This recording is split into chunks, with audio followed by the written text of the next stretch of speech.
को पुस्तान्तरणसँगै राष्ट्रिय जीवनका सबै आयाममा रूपान्तरणको उत्कट प्रतीक्षा छ। अप्रतिगम्य परिवर्तनले ल्याएको यो अनुकूलतालाई आत्मसात गर्दै नीति, कानुन, संस्था, पद्धति, प्रक्रिया, नेतृत्व र नियतमा परिष्कारपूर्वक सुशासनका मानक स्थापित गर्न हामी कटिबद्ध छौँ। नीतिगत अन्योल, ढिलासुस्ती, संस्थागत कब्जा र राज्य स्रोतको दोहनको अन्त्य गर्दै परिणाम दिने शासन प्रणाली निर्माण गर्नु आजको आवश्यकता हो। वर्तमान संविधानले सामाजिक तथा सांस्कृतिक बहिष्करणको चक्र तोड्ने महत्त्वपूर्ण आधार तयार गरेको भए पनि आर्थिक अवसरहरूमा समान पहुँचका लागि अझ गहिरो संरचनात्मक सुधार आवश्यक छ। सूचना तथा सञ्चार एवं कृत्रिम बुद्धिमत्ता, वित्त, व्यापार र लगानीको विशिष्टीकृत विविधीकरण र त्यसको निसीम विस्तार, संसारभर फैलिएको नेपाली समुदायको सामूहिक सामर्थ्य र प्रविधिकरणको आक्रामक उपयोगले जन्माएका चुनौती र अवसरहरूलाई पर्गेल्ने समय आएको छ। समन्यायिक आर्थिक वृद्धिको सूचक्र निर्माण गर्ने जिम्मेवारी हाम्रै काँधमा छ। यस यात्रामा रचनात्मक सुझाव र सहकार्यका लागि सङ्घीय संसद, राज्यका सबै निकाय, नागरिक समाज तथा सम्पूर्ण नेपाली जनता समक्ष सरकारका तर्फबाट हार्दिक अनुरोध गर्दछु। मुलुकको विद्यमान आर्थिक अवस्थाका परिसूचकहरू, प्रगतिका अवरोध तथा तिनको समाधानका सम्भावित मार्गहरूबारे वर्तमान आर्थिक स्थितिपत्र 2083 सार्वजनिक गरिसकेको छु। आगामी आर्थिक वर्षको नीति तथा कार्यक्रम र विनियोजन विधेयकका सिद्धान्त तथा प्राथमिकताबाट सरकारको सारभूत नीतिगत दिशाबारे प्रकाश पारिसकिएको छ। त्यसै गरी विस्तृत तथ्याङ्कीय चित्रणको दस्तावेज आर्थिक सर्वेक्षण 2082-83 संसदमा पेश भइसकेको छ। मुलुक अहिले बृहत आर्थिक सुधारको निर्णायक मोडमा उभिएको छ। राजनीतिक अस्थिरताको दुष्चक्र समाप्त भएको छ। अधिकांश समष्टिगत आर्थिक परिसूचक सुधारोन्मुख छन्। सुदृढ विदेशी विनिमय सञ्चितसहित वित्तीय प्रणालीमा पर्याप्त तरलता छ। स्वच्छ ऊर्जा उत्पादन र नयाँ प्रविधिमा विशाल सम्भावना छन् भने युवा जनसाङ्ख्यिक शक्ति ठूलो पुँजीका रूपमा उपस्थित छ। यद्यपि अन्तर्राष्ट्रिय आपूर्ति श्रृङ्खलाको अस्थिरता, आन्तरिक बजारको शिथिलता, उत्पादनशील क्षेत्रमा न्यून लगानी तथा सार्वजनिक संस्थाप्रतिको अविश्वास चुनौतीका रूपमा रहेका छन्। यस बजेटको ध्येय यी चुनौतीलाई अवसरमा रूपान्तरण गर्दै राज्यको सेवा प्रदान क्षमता, निजी क्षेत्रको आत्मविश्वास र नागरिकको भरोसालाई एकैसाथ उकास्नु छ।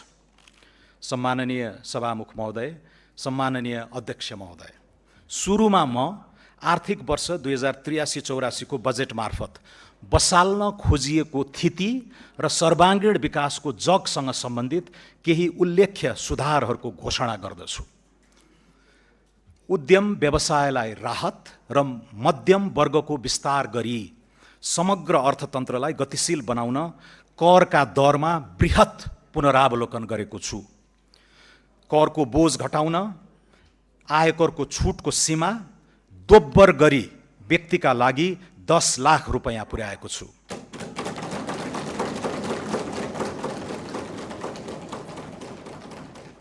व्यक्तिगत आयकरको अधिकतम दरलाई 10% बिन्दुले घटाएको छु।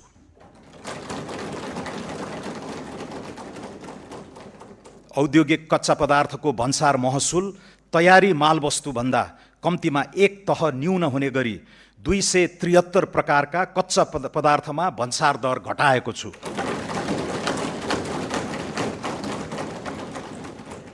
विद्यमान 11 तहको भन्सार दरलाई 7 तहमा सीमित गरेको छु।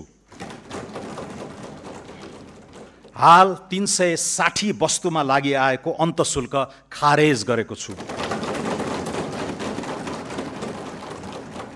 भन्सार बिन्दुमा सङ्कलन हुने पूर्वाधार विकास कर, सडक मर्मत तथा सुधार दस्तुर जस्ता छरिएका करलाई एकीकृत गरी हरित करमा समाहित गरेको छु।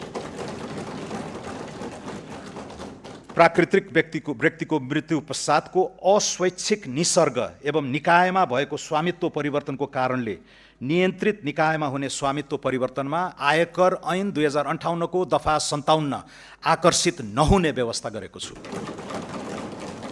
सूचीकृत कम्पनीका धितोपत्र बिक्री गर्दा लाग्दै आएको पुँजीगत लाभ कर अन्तिम हुने व्यवस्था गरेको छु। डिजिटल भुक्तानीको माध्यमबाट उपभोक्ताले गर्ने खरिदमा बिजक जारी हुँदाकै समयमा मूल्य अभिवृद्धि करको 10% छुट पाउने व्यवस्था कार्यान्वयन गर्नेछौँ। मूल्य अभिवृद्धि कर फिर्ता गर्ने प्रणाली स्वचालित बनाउनेछौँ। वस्तु वा सेवाको खरिद बिक्रीमा बिजक लिने दिने संस्कृति प्रोत्साहन गर्न लटरी जस्ता आकर्षक कार्यक्रम सुरु गरिनेछ। मूल्य अभिवृद्धि करमा बहुदरको सान्दर्भिकताबारे अध्ययन गरी सुझाव पेश गर्न उच्चस्तरीय सुझाव समिति गठन गर्नेछौँ। कर परिपालनलाई दण्ड होइन विकासको सहयात्री बनाउने नीति लिएका छौँ। कानुनी अस्पष्टता र करदाताको अज्ञानताका कारण लामो समयदेखि सिर्जित कर विवादलाई निरूपण गरी व्यावसायिक वातावरण तयार गर्न कर छुट तथा सहुलियत सम्बन्धी विशेष योजना ल्याएको छु। सरकार वा करदाता पक्षबाट अदालत वा न्यायिक निकायमा पुगी विचाराधीन रहेको कर विवाद समाधान गर्न निर्धारित कर रकममा 1% थप गरी तोकिएको म्यादभित्र बुझाएमा मुद्दा फिर्ता लिई शुल्क, जरिवाना, थप दस्तुर, विलम्ब शुल्क वा ब्याज मिनाहा हुने व्यवस्था मिलाएको छु। नेपाल सरकारको विद्यमान बोझिलो सङ्गठन संरचना अब चुस्त बन्नेछ। सङ्घीय मन्त्रालयको सङ्ख्या 22बाट 18 कायम भइसकेको परिप्रेक्ष्यमा विभाग कार्यालय र दरबन्दी कटौतीबाट बचत हुने रकमलाई प्रशासनलाई दक्ष बनाउन उपयोग गर्ने नीति लिएको छु। 31 निकाय खारेजी, 6 निकाय मर्जर, 6 निकाय हस्तान्तरण तथा 18 निकायको पुनर्संरचना गर्दैछौँ। कर्मचारी तन्त्रलाई मर्यादित जीवनयापन गर्न सक्षम, उच्चस्तरीय कार्य सम्पादन कुशल र जवाफदेही बनाउने उद्देश्यले निजामती, जङ्गी, प्रहरी र शिक्षकको सेवा सुविधा सम्मानजनक रूपले निरन्तर वृद्धि हुने प्रबन्ध मिलाएका छौँ। लागत न्यूनीकरण र दक्षता अभिवृद्धि संस्थागत सुधारको अर्को आयाम हुनेछ। यसका लागि अभूतपूर्व मितव्ययिता र विनियोजन कुशलता कायम गर्दै साधारण खर्च नियन्त्रण गर्नेछौँ। कार्यालय सञ्चालन खर्च उल्लेख्य रूपमा घटाएको छु। तालिम केन्द्र बाहिरका तालिम खर्च, क्यामेरा, टेलिभिजन लगायतका उपकरणमा विनियोजन हटाएको छु। विभिन्न कोष खडा गरी सुविधा दिने प्रचलन बन्द गर्नेछौँ। सम्बन्धित संस्थानका पदाधिकारी र कर्मचारीलाई सो संस्थानबाट उत्पादित वस्तु तथा सेवा खरिदमा प्रदान गरिएका छुट हटाएको छु। गाभिएका र खारेज भएका निकायको दरबन्दी मिलान र दायित्व व्यवस्थापन सम्बन्धी कार्य सम्पन्न नभएसम्मका लागि उक्त निकायलाई छुट्याएको रकम रोक्का गरेको छु। यी कदमबाट करिब 20 अर्ब बचत हुने प्रारम्भिक अनुमान छ। लगानी प्रवर्धन, आर्थिक सुधार र सहज सेवा प्रवाहको समुचित नीतिगत तथा कानुनी प्रबन्ध गरिनेछ। यसका लागि दर्जनौं ऐन, नियम, कार्यविधि र निर्देशिकाको निर्माण, प्रतिस्थापन वा परिमार्जन गर्नेछौँ। यसअघि नै घोषणा गरिएका 15वटा कानुन तुरुन्त खारेज गर्न केही नेपाल ऐन संशोधन विधेयक संसदमा प्रस्तुत गर्नेछौँ। कम्पनी कानुनमा संशोधन गरी स्वार्थको द्वन्द्व र विवरण खुलासा लगायतका विषयमा स्पष्टता कायम गर्दै कम्पनी खारेजी प्रक्रियालाई सहज बनाउनेछौँ। थप मुलुकसँग विदेशी लगानी संरक्षण र दोहोरो कर मुक्ति सम्झौता गर्नेछौँ। दामासाही सम्बन्धी ऐन 2063 मा संशोधन गरी उपभोक्ता, लघु, साना तथा मझौला उद्योगका समेत वित्तीय समस्या समाधान गर्नेछौँ।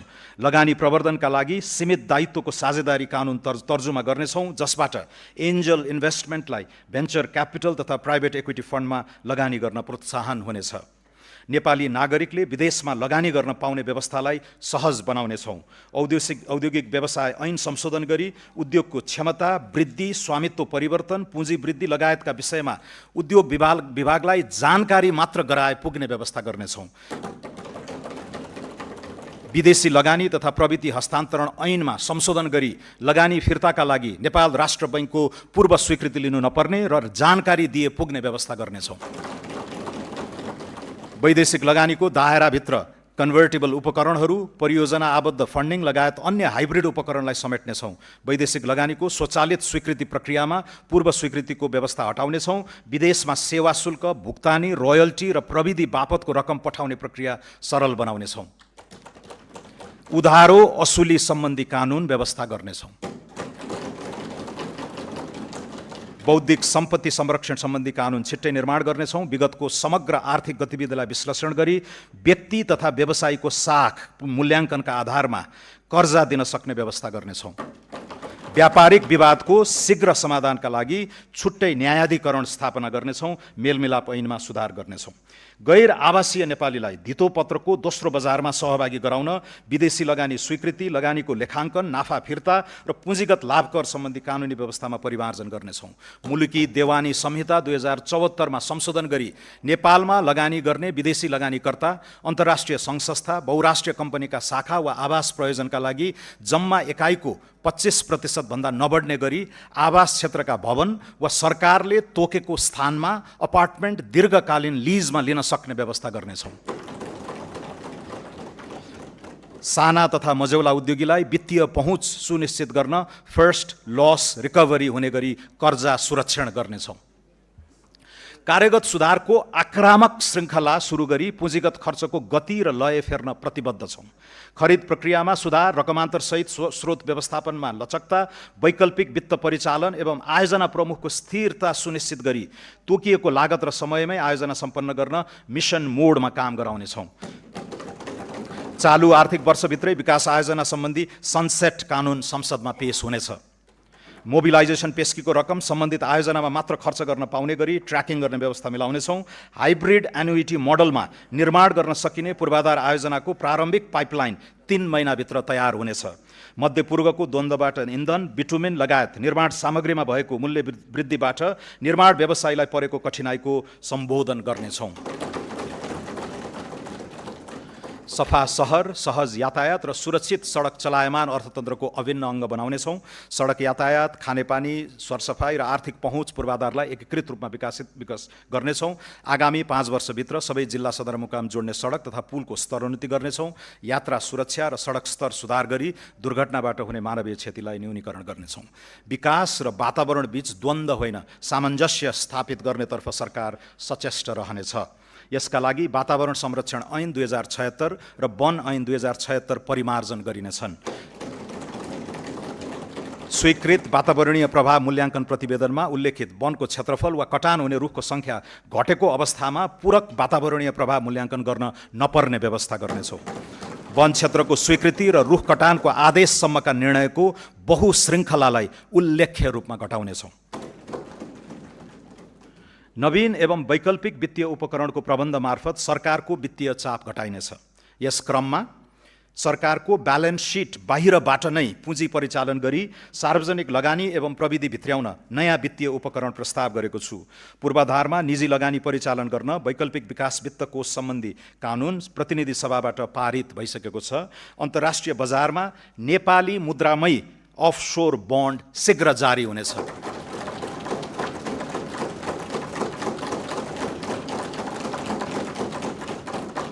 स्वच्छ ऊर्जा बन्ड र डायस्पोरा बन्ड जारी गर्ने र उपलब्ध जलवायु कोषको अधिकतम उपयोग गर्ने नीति लिएको छु। हाल वैदेशिक मुद्राको सुविधाजनक सञ्चिति रहेको अवस्थामा केही प्रतिशत रकम सभरेन वेल्थ फन्डका रूपमा परिचालन गर्ने नीति लिएका छौँ। कम्तीमा 3 महिनाको इन्धन भण्डारण, एआई फ्याक्ट्री लगायतका रणनीतिक महत्त्वका आयोजनामा लगानी गर्न मातृभूमि कोष स्थापना गर्नेछौँ।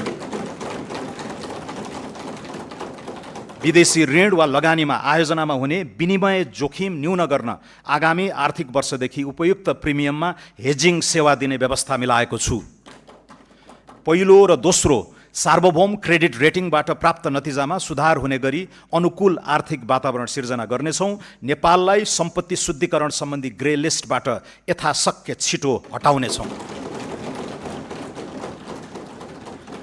सार्वजनिक संस्थानलाई बलियो बनाउन केहीमा पुँजी वृद्धि र अन्यमा सरकारी सेयर विनिवेश गर्ने प्रबन्ध गरेको छु। राष्ट्रिय वाणिज्य बैङ्कमा नेपाल सरकारको पुँजी वृद्धि गर्ने प्रस्ताव गरेको छु। नेपाल वायु सेवा निगमलाई कम्पनीमा रूपान्तरण गरी व्यवस्थापन सुधार तथा रणनीतिक साझेदारीको उपयुक्त विधि पहिचान गर्नेछौँ। राष्ट्रिय जीवन बीमा कम्पनी र विशाल बजार कम्पनीको सेयर सर्वसाधारणमा निष्कासन गर्नेछौँ।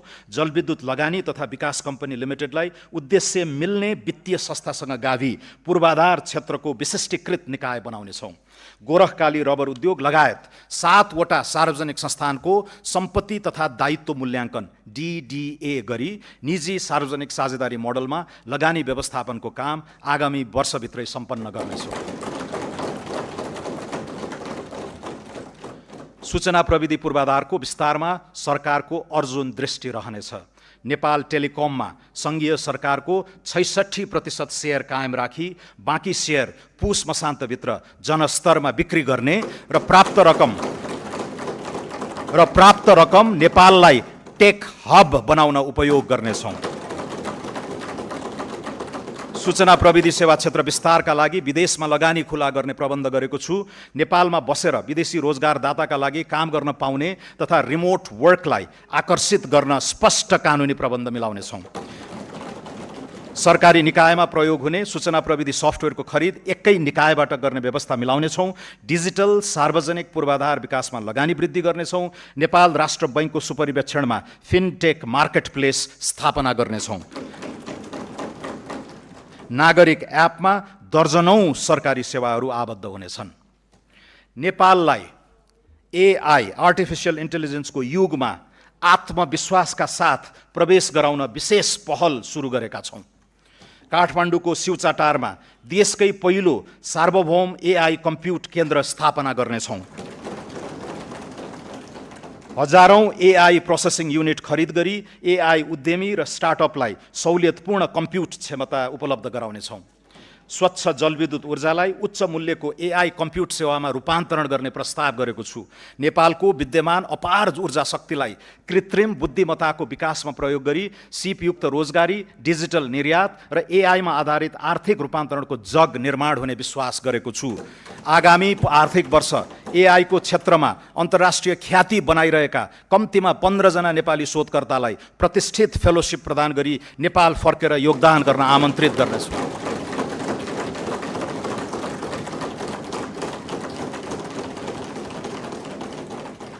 AI को युगमा महत्त्वपूर्ण भूमिका हुने गणित लगायतका शैक्षिक विधालाई उच्च प्राथमिकता दिनेछौँ। लामो समयदेखि थाँतिरहेको नेपाल विद्युत प्राधिकरणको पुनःसंरचना सम्पन्न गरिनेछ। नेपाल विद्युत प्राधिकरणलाई विद्युत उत्पादन, प्रसारण र वितरण तथा व्यापारका लागि 3 छुट्टै कम्पनीमा विभाजन गर्नेछौँ। विद्युत खरिद सम्झौता भएका तर निर्माण सुरु नगरेका आयोजनाको अनुमति पत्र खारेज गरी टेक और पे विधिमा नयाँ PPA गर्ने प्रबन्ध गर्नेछौँ। 10 मेगावाट भन्दा कम क्षमताका विद्युत आयोजनाको तत्काल PPA गर्नेछौँ। सुक्खा याममा घटाघटमा विद्युत खरिद दर निर्धारण गरी खरिद सम्झौता गर्ने व्यवस्था मिलाउनेछौँ। निजी क्षेत्रलाई अन्तर्राष्ट्रिय बजारमा विद्युत व्यापार गर्न पाउने व्यवस्था मिलाउनेछौँ। प्रसारण लाइन बनाउने र विलिङ चार्ज लिई विद्युत व्यापार गर्न सक्ने कानुनी व्यवस्था समेत मिलाउनेछौँ। जलविद्युत आयोजनाको अनुमति अवधिपछि आयोजनाको स्वामित्व नेपाल सरकारमा हस्तान्तरण हुँदा वनको जग्गा भोगाधिकार र रुख कटान बापतको शुल्क समायोजन गर्ने व्यवस्था मिलाउनेछौँ। ठुला तथा जलाशययुक्त आयोजनाको विकासका लागि निजी क्षेत्रलाई प्रोत्साहित गर्न प्रवर्धकले 100% रकम जलाशययुक्त आयोजनामा लगानी गर्ने सुनिश्चित गरेमा पहिलो वर्ष नै 40% सम्म सेयर सर्वसाधारणलाई बिक्री गर्न दिने नीति लिनेछौँ।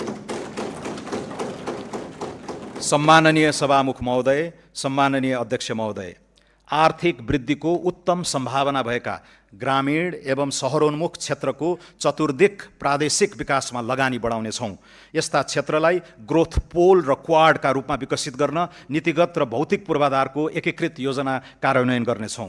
सुनकोशी मरिन डाइभर्जनबाट सिञ्चित हुने 1,22,000 हेक्टर कमान्ड क्षेत्रलाई आधार बनाउँदै हुलाकी र पूर्व पश्चिम राजमार्ग विस्तारका बाँकी काम सम्पन्न गरी कृषि र उद्योग क्षेत्रको मध्य मधेस चतुर्भुज क्वाड्राङ्गल बनाइनेछ। मध्य पहाडी, पुष्पलाल लोकमार्ग, कर्णाली राजमार्ग, भेरी कोरिडोर र रारादेखि जुम्ला हुँदै फोक्सुन्डोसम्मको कर्णाली चतुर्भुजमा जडीबुटी, जलविद्युत, पर्यटन र खानीजन्य क्रियाकलापले प्रश्रय पाउने व्यवस्था मिलाइनेछ। पूर्व पश्चिम राजमार्गको बुटवल नारायणघाट खण्ड र मुगलिन दमौली पोखरा खण्ड शीघ्र सम्पन्न गर्नेछौँ। सिद्धार्थ राजमार्गको अन्तर्राष्ट्रिय स्तरको रूपान्तरण सुरु गरी कालीगण्डकी सभ्यताको उद्गम क्षेत्रलाई तीर्थाटन र स्वच्छ उद्यम व्यवसाय केन्द्रित गण्डकी चतुर्भुज बनाउनेछौँ। त्रिवेणी धाम, देवघाट, रुरु क्षेत्र, कागबेनी, मुक्तिनाथ र दामोदर कुण्डलाई एकीकृत गर्दै शालिग्राम पथ विकास गर्नेछौँ। लुम्बिनी मुक्तिनाथ धार्मिक सांस्कृतिक मार्गमा आधारित निर्माण पथ प्रवर्धन गर्दै ध्यान, साधना, योग, बौद्ध, वैदिक दर्शन तथा मनाङ, मुस्ताङ र म्याग्दीको हिमाली सांस्कृतिक अनुभवलाई एकीकृत गर्नेछौँ। मध्य पहाडी राजमार्गसँग ओलाङचुङगोला, किमाथाङका, तातोपानी, रसुवागढी, कोरला, हिल्सा जस्ता उत्तरी पर्या व्यापारिक गन्तव्यहरूसँग जोड्ने लक्ष्य राखेका छौँ। कोशी टप्पुदेखि कञ्चनजङ्घासम्मको क्षेत्रलाई समेटी जैविक विविधता संरक्षण र स्वच्छ ऊर्जा विकास केन्द्रित कोशी करिडोरको योजना अगाडि बढाउनेछौँ। रामा रोशन, खप्तड, बडी मालिका, शैलेश्वरी, उग्रतारा र मल्लिकार्जुन क्षेत्र समेटी सुदूरपश्चिममा विशिष्ट पर्यटकीय चतुर्दिक विकास अगाडि बढाउनेछौँ।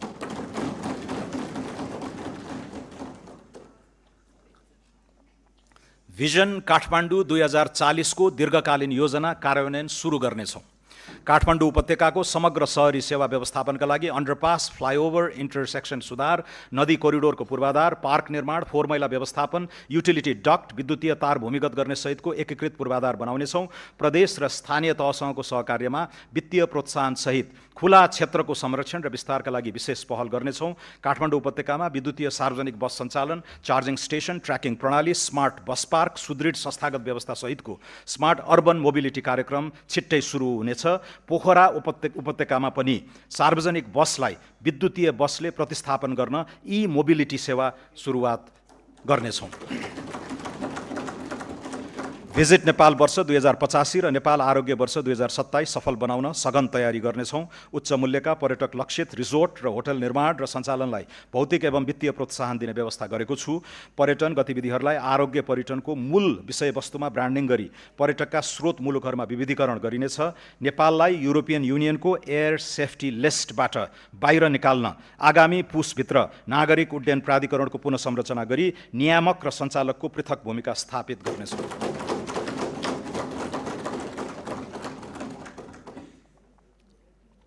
कृषि क्षेत्रको पुनरुत्थान सरकारको शीर्ष प्राथमिकतामा रहेको छ। कृषि उत्पादन, प्रशोधन, वितरण र बजारीकरणको सम्पूर्ण इकोसिस्टममा सुधार गर्नेछौँ। व्यावसायिक कृषकलाई आकर्षित गर्ने र कृषिमा उत्पादकत्व वृद्धि गर्न प्रोत्साहित गर्ने नीति लिई कृषिलाई सम्मानजनक र लाभमुखी व्यवसायका रूपमा रूपान्तरण गर्नेछौँ। न्यूनतम 2 करोडसम्म कृषि तथा पशुजन्य उत्पादनका लागि प्रारम्भिक पुँजी लगानी गर्ने कृषकलाई सरकारले 40% प्रोत्साहन अनुदान उपलब्ध गराउने पाइलट कार्यक्रमको तयारी गरेको छु। उत्पादन सुरु भएको मितिबाट लगातार 4 वर्षसम्म यस्तो अनुदान वार्षिक 10% का दरले शोध भर्ना हुनेछ। वास्तविक कृषकलाई उन्नत बिउ, मल, सिँचाइ, विद्युत तथा कृषि बिमामा सहयोग उपलब्ध गराउँदै कृषि अनुदानको दुरुपयोग रोक्नेछौँ। कृषि र पशु बिमामा 80% प्रिमियम अनुदान उपलब्ध गराउँदै अन्य अनुदान क्रमशः हटाउँदै लैजाने दिशा तय गरेको छु। ठुला र निर्माणाधीन सिँचाइ आयोजनाहरू यसै आर्थिक वर्षभित्र सम्पन्न हुने गरी स्रोत व्यवस्था गरेको छु। देशभर साना तथा मझौला सिँचाइ आयोजना विस्तार गर्न नेपाल सरकारको लगानीमा च्यालेन्ज फन्ड स्थापना गरी स्थानीय तहलाई प्रतिस्पर्धा गराउने व्यवस्था मिलाउनेछौँ। किसानबाट सिधै कृषि उपज खरिद गर्दा सहुलियतपूर्ण ऋण, ब्याज, अनुदान जस्ता सहुलियत उपलब्ध गराउने नीति लिएको छु। दुर्गम क्षेत्रमा स्थापना हुने र अर्ग्यानिक, उच्च मूल्य र बौद्धिक सम्पत्तियुक्त जीआई वस्तुको प्रशोधन गर्ने उद्योगलाई उत्पादन र ब्रान्डिङमा सहयोग उपलब्ध गराउनेछौँ। कृषि सेवा प्रणालीलाई किसान केन्द्रित सेवा प्रणालीमा रूपान्तरण गरी पुनः संरचना गर्नेछौँ। वर्षैभरि कृषि प्राविधिक सेवा, डिजिटल कृषि सूचना तथा निजी सेवा प्रदायक मार्फत कृषकको घर दैलोमै कृषि सेवा पहुँच विस्तार गर्न प्रत्येक स्थानीय तहमा आवश्यक प्राविधिक जनशक्ति परिचालन गर्नेछौँ। देशभरिका कृषि अनुसन्धान तथा विकास केन्द्रहरूलाई पुनरुत्थान गरी उन्नत बिउ विकास, स्थानीय हावापानी अनुकूलको जात, कृषि जैविक प्रविधि तथा उत्पादकत्व वृद्धि केन्द्रित अनुसन्धानलाई प्राथमिकतामा राखेको छु। कृषि उपजको उचित मूल्य सुनिश्चितता, किसान र क्रेता बीच करार, अनुदान तथा नियमन सहितको कानुनी व्यवस्था गर्न कृषि विधेयक संसदमा शीघ्र पेश गर्नेछौँ। वन तथा प्राकृतिक स्रोतलाई संरक्षणको सीमित दायराबाट बाहिर निकाली हरित औद्योगिकीकरण, रोजगारी सिर्जना र आयात प्रतिस्थापनको आधार बनाउनेछौँ। दिगो काठ उत्पादन, वनमा आधारित उद्योग, जडीबुटी तथा गैरकाष्ठ वन पैदावारको प्रशोधन र हरित उद्यम प्रवर्धन गर्नेछौँ। स्वदेशी काठ उद्योगको प्रतिस्पर्धात्मक अभिवृद्धि गर्न विकास निर्माणका क्रममा सङ्कलित कच्चा काठको बिक्री मूल्य पुनरावलोकन गर्नेछौँ। वन पैदावारको कटानी, सङ्कलन, ढुवानी र बिक्री वितरण सम्बन्धी अनुमति प्रणालीलाई पूर्ण डिजिटल तथा एकद्वार प्रणालीमा रूपान्तरण गरी प्रक्रियागत झन्झट हटाउनेछौँ। सामुदायिक वन उपभोक्ता समूहलाई उत्पादन, प्रशोधन, ब्रान्डिङ र उद्यम सञ्चालनमा थप स्वायत्तता प्रदान गर्नेछौँ। वन, वातावरण, उद्योग, ऊर्जा र पूर्वाधार सम्बन्धी कानुन तथा नीति बीचको असङ्गति हटाउनेछौँ।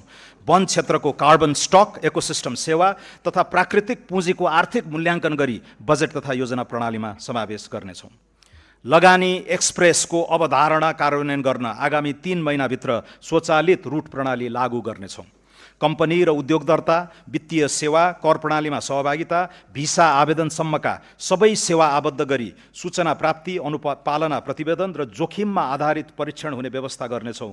लगानी बोर्डबाट स्वीकृत भएका परियोजनामा पुनः अन्य निकायबाट स्वीकृति लिनु नपर्ने कानुनी व्यवस्था गर्नेछौँ। स्वीकृत परियोजनाको लगानी सम्बद्ध अध्ययन अनुसन्धानका लागि लगानी भिसा उपलब्ध गराउनेछौँ। सेयर हस्तान्तरण, कर चुक्ता, सम्पत्ति मूल्याङ्कन, ऋण भुक्तानी, लाभांश वितरण र लिक्विडेसन प्रक्रियालाई सरल बनाई लगानी र मुनाफा फिर्ता सहज बनाउनेछौँ। उद्योग र औद्योगिक नवप्रवर्तनमा सरकार दत्तचित्त रहनेछ। गुणस्तरीय औद्योगिक पूर्वाधार विस्तार गर्ने नीति अनुरूप मोतीपुर र मयूर धाप जस्ता औद्योगिक क्षेत्र निजी क्षेत्रले निर्माण र सञ्चालन गर्नेछन्। 5 खाल विशेष आर्थिक क्षेत्रमा महिला उद्यमीलाई प्राथमिकता दिनेछौँ।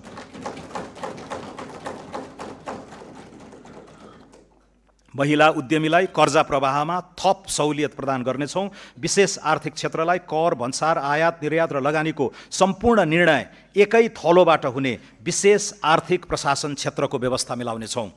उत्पादनमूलक उद्योगको प्रतिस्पर्धात्मक क्षमता अभिवृद्धि गर्न विद्युतको डिमान्ड शुल्क पुनरावलोकन गर्दै विद्युत महसुलमा छुट दिने व्यवस्था गर्नेछौँ। उद्योगीहरूले औद्योगिक क्षेत्र, विशेष आर्थिक क्षेत्र तथा लिजमा उपलब्ध गराइने जग्गामा निर्मित संरचनालाई बैंकिङ प्रयोजनका लागि धितो राख्न सक्नेछन्। पुँजी अभावका कारण पूर्ण क्षमतामा सञ्चालन हुन नसकेका उद्योग तथा व्यवसायलाई व्यावसायिक पुनरुत्थान कर्जा उपलब्ध गराई क्षमता विस्तार र वृद्धिमा प्रोत्साहित गर्नेछौँ। नवउद्यम, स्टार्टअप, नवप्रवर्तन र उद्यमशीलतालाई आर्थिक रूपान्तरणको दह्रो आधार बनाउनेछौँ। नवउद्यमलाई पहिचान, सिप बजार र वित्तीय पहुँचसँग अनुकूलित गर्दै नाफा आबद्ध कर सहुलियत, सार्वजनिक खरिदमा प्राथमिक पहुँच, डिजिटल तथा नियामकीय सहजीकरण मार्फत नवउद्यम सञ्चालन प्रणालीलाई सुदृढ बनाउनेछौँ। नवउद्यम वित्त पोषणलाई केवल ऋणमा आधारित मोडेलमा सीमित नराखी प्रारम्भिक चरणमा अनुदान, सम्भाव्यता प्रमाणित उद्यमका लागि सहुलियतपूर्ण कर्जा तथा विस्तार चरणमा वृद्धि पुँजीको व्यवस्था गरिनुको साथै निजी क्षेत्र र गैर आवासीय नेपालीको सहलगानी प्रोत्साहित गर्नेछौँ। विज्ञान, प्रविधि, अनुसन्धान र नवप्रवर्तनका लागि पुँजीगत खर्चको न्यूनतम 1% रकम विनियोजन गरेको छु। व्यक्तिगत क्रेडिट स्कोरिङ प्रणाली लागू गर्दै पियर टु पियर P2P लेनदेनलाई नियमनसहित सञ्चालन गर्नेछौँ। कृषि, उद्योग, पर्यटन र जलविद्युत क्षेत्रमा दीर्घकालीन स्थिर ब्याजदरमा कर्जा प्रवाह गर्न नीतिगत व्यवस्था गर्नेछौँ। बैंकिङ क्षेत्रमा बढ्दो खराब कर्जा तथा गैर बैंकिङ सम्पत्तिको प्रभावकारी व्यवस्थापन गर्न विशेष कानुनी अधिकारसहित राष्ट्रिय सम्पत्ति व्यवस्थापन कम्पनी पुस मसान्तसम्म स्थापना गर्नेछौँ। समग्र शैक्षिक इकोसिस्टममा प्रणालीगत पुनर्संरचना गर्नेछौँ। राष्ट्रिय विद्यालय नक्साङ्कन र पूर्वाधार अडिट, शिक्षक क्षमता परीक्षण, AI तथा एडटेक तत्परता मूल्याङ्कन समेतका आधारमा नवप्रवर्तन तथा सिप केन्द्रित शिक्षा विस्तार गर्न विद्यालय शिक्षामा लगानी बढाउनेछौँ। शिक्षा प्रणालीलाई विद्यालय केन्द्रित प्रणालीमा रूपान्तरण गर्दै शैक्षिक गुणस्तर अभिवृद्धि र पूर्वाधार निर्माणमा अभिभावकीय सहयोग स्वीकार गर्ने नीति लिएका छौँ। विद्यालय व्यवस्थापन समितिलाई गुणस्तरीय शिक्षा सुनिश्चितताको माध्यम बनाउनेछौँ। सम्पूर्ण शैक्षिक संस्थामा सफा शौचालय अभियान सञ्चालन गर्नेछौँ। उच्च शिक्षालाई अनुसन्धान, नवप्रवर्तन, ज्ञान उत्पादन र राष्ट्रिय क्षमता निर्माणको केन्द्रका रूपमा पुनः संरचना गर्नेछौँ। चिकित्सा, नर्सिङ, सूचना प्रविधि लगायत उच्च शिक्षाका विभिन्न विधामा हाल लगाइएको कोटालाई चालु आर्थिक वर्षभित्र पुनरावलोकन गरी उल्लेख्य वृद्धि गर्नेछौँ। उद्योग तथा श्रम बजारसँग प्रत्यक्ष आबद्ध मागमा आधारित सिप प्रणाली विस्तार गर्नेछौँ। राष्ट्रिय योग्यता ढाँचा तथा पूर्व सिकाइ मान्यता लागू गरी प्रवासी, अनौपचारिक तथा अनुभवी श्रमिकको सिपलाई औपचारिक मान्यता दिनेछौँ। पारिश्रमिक सहितको इन्टर्नसिप प्रणालीलाई संस्थागत गरिनेछ। यो बजेटले स्वास्थ्य सेवामा नीतिगत फड्को मार्ने लक्ष्य लिएको छु। दक्ष स्वास्थ्य जनशक्ति, प्रयोगशाला, अत्यावश्यक औषधि, डिजिटल स्वास्थ्य प्रणाली तथा प्रभावकारी रेफरल सेवा सहितका आधारभूत संस्थाहरूलाई स्वास्थ्य सेवाको प्रथम बिन्दु बनाउने दीर्घकालीन लक्ष्य लिएका छौँ। सरकारले निशुल्क उपलब्ध गराउने मध्ये कम्तीमा 25 प्रकारका औषधि उत्पादन गर्न नेपाल औषधि लिमिटेडलाई सक्षम बनाउने छौँ। त्रिभुवन विश्वविद्यालय शिक्षण अस्पताल, चिकित्सा विज्ञान राष्ट्रिय प्रतिष्ठान र पाटन स्वास्थ्य विज्ञान प्रतिष्ठानलाई अन्तर्राष्ट्रिय स्तरको विश्वविद्यालयको रूपमा विकास गरी विदेशी विद्यार्थी समेतलाई शिक्षा प्रदान गर्न सक्षम बनाउनेछौँ। सार्वजनिक साझेदारी मोडल, पब्लिक पार्टनरशिप मोडल अन्तर्गत 7 वटै प्रदेशका प्रमुख सरकारी अस्पताललाई चरणबद्ध रूपमा शिक्षण अस्पताल तथा विशिष्टीकृत स्वास्थ्य सेवा केन्द्रमा रूपान्तरण गरिनेछ। कर्मचारी सञ्चय कोष, नागरिक लगानी कोष र सामाजिक सुरक्षा कोषमा रहेको लगानी योग्य स्रोतलाई स्वास्थ्य पूर्वाधार, मेडिकल शिक्षा र विशिष्टीकृत सेवा विस्तारमा परिचालन गर्नेछौँ। स्वास्थ्य बीमा कार्यक्रमको व्यापक पुनर्संरचना गर्नेछौँ। छरिएर रहेका सामाजिक स्वास्थ्य सुरक्षा कार्यक्रम र स्वास्थ्य सम्बन्धी दायित्वलाई एकीकृत गर्दै एकल भुक्तानी विधि अपनाउनेछौँ। स्वास्थ्य बीमाको सर्वव्यापीकरणबाट आगामी 3 वर्षमा 90% नेपाली स्वास्थ्य बीमाको दायरामा आउने र व्यक्तिगत उपचार खर्चमा उल्लेख्य कटौती हुने अपेक्षा राखेका छौँ। राष्ट्रिय ट्रमा नीति तर्जुमा गरी सडक दुर्घटना र आकस्मिक ट्रमाबाट हुने जनधनको क्षति न्यूनीकरण गर्नेछौँ।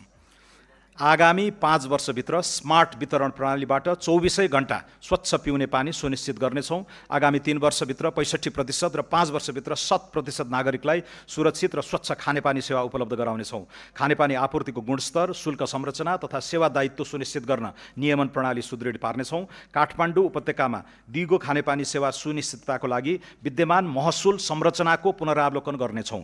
काठमाडौँ उपत्यका खानेपानी व्यवस्थापन बोर्ड, काठमाडौँ उपत्यका खानेपानी लिमिटेड, आयोजना कार्यान्वयन निर्देशनालय र खानेपानी तथा सरसफाई सेवा महसुल निर्धारण आयोगलाई गाभी एउटै संरचना बनाउनेछौँ।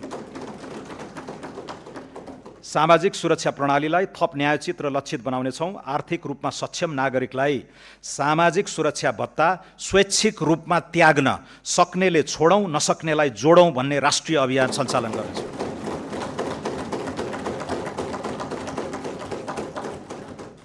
त्यस्तो योगदानलाई अन्तर्पुस्तागत न्याय र राष्ट्रिय ऐक्यबद्धताको उदाहरणका रूपमा सम्मान गर्नेछौँ। देशैभरिका दलित बालबालिकालाई उपलब्ध गराइएको बाल पोषण भत्तालाई दोब्बर गरी मासिक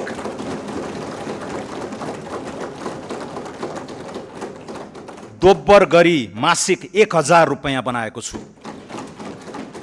उच्च गरिबी भएका र मानव विकास सूचकाङ्कमा पछाडि परेका मुख्यतः मधेस, कर्णाली र सुदूरपश्चिम प्रदेशका 25 जिल्लाका बालबालिकाले पाउने पोषण भत्तालाई निरन्तरता दिएको छु।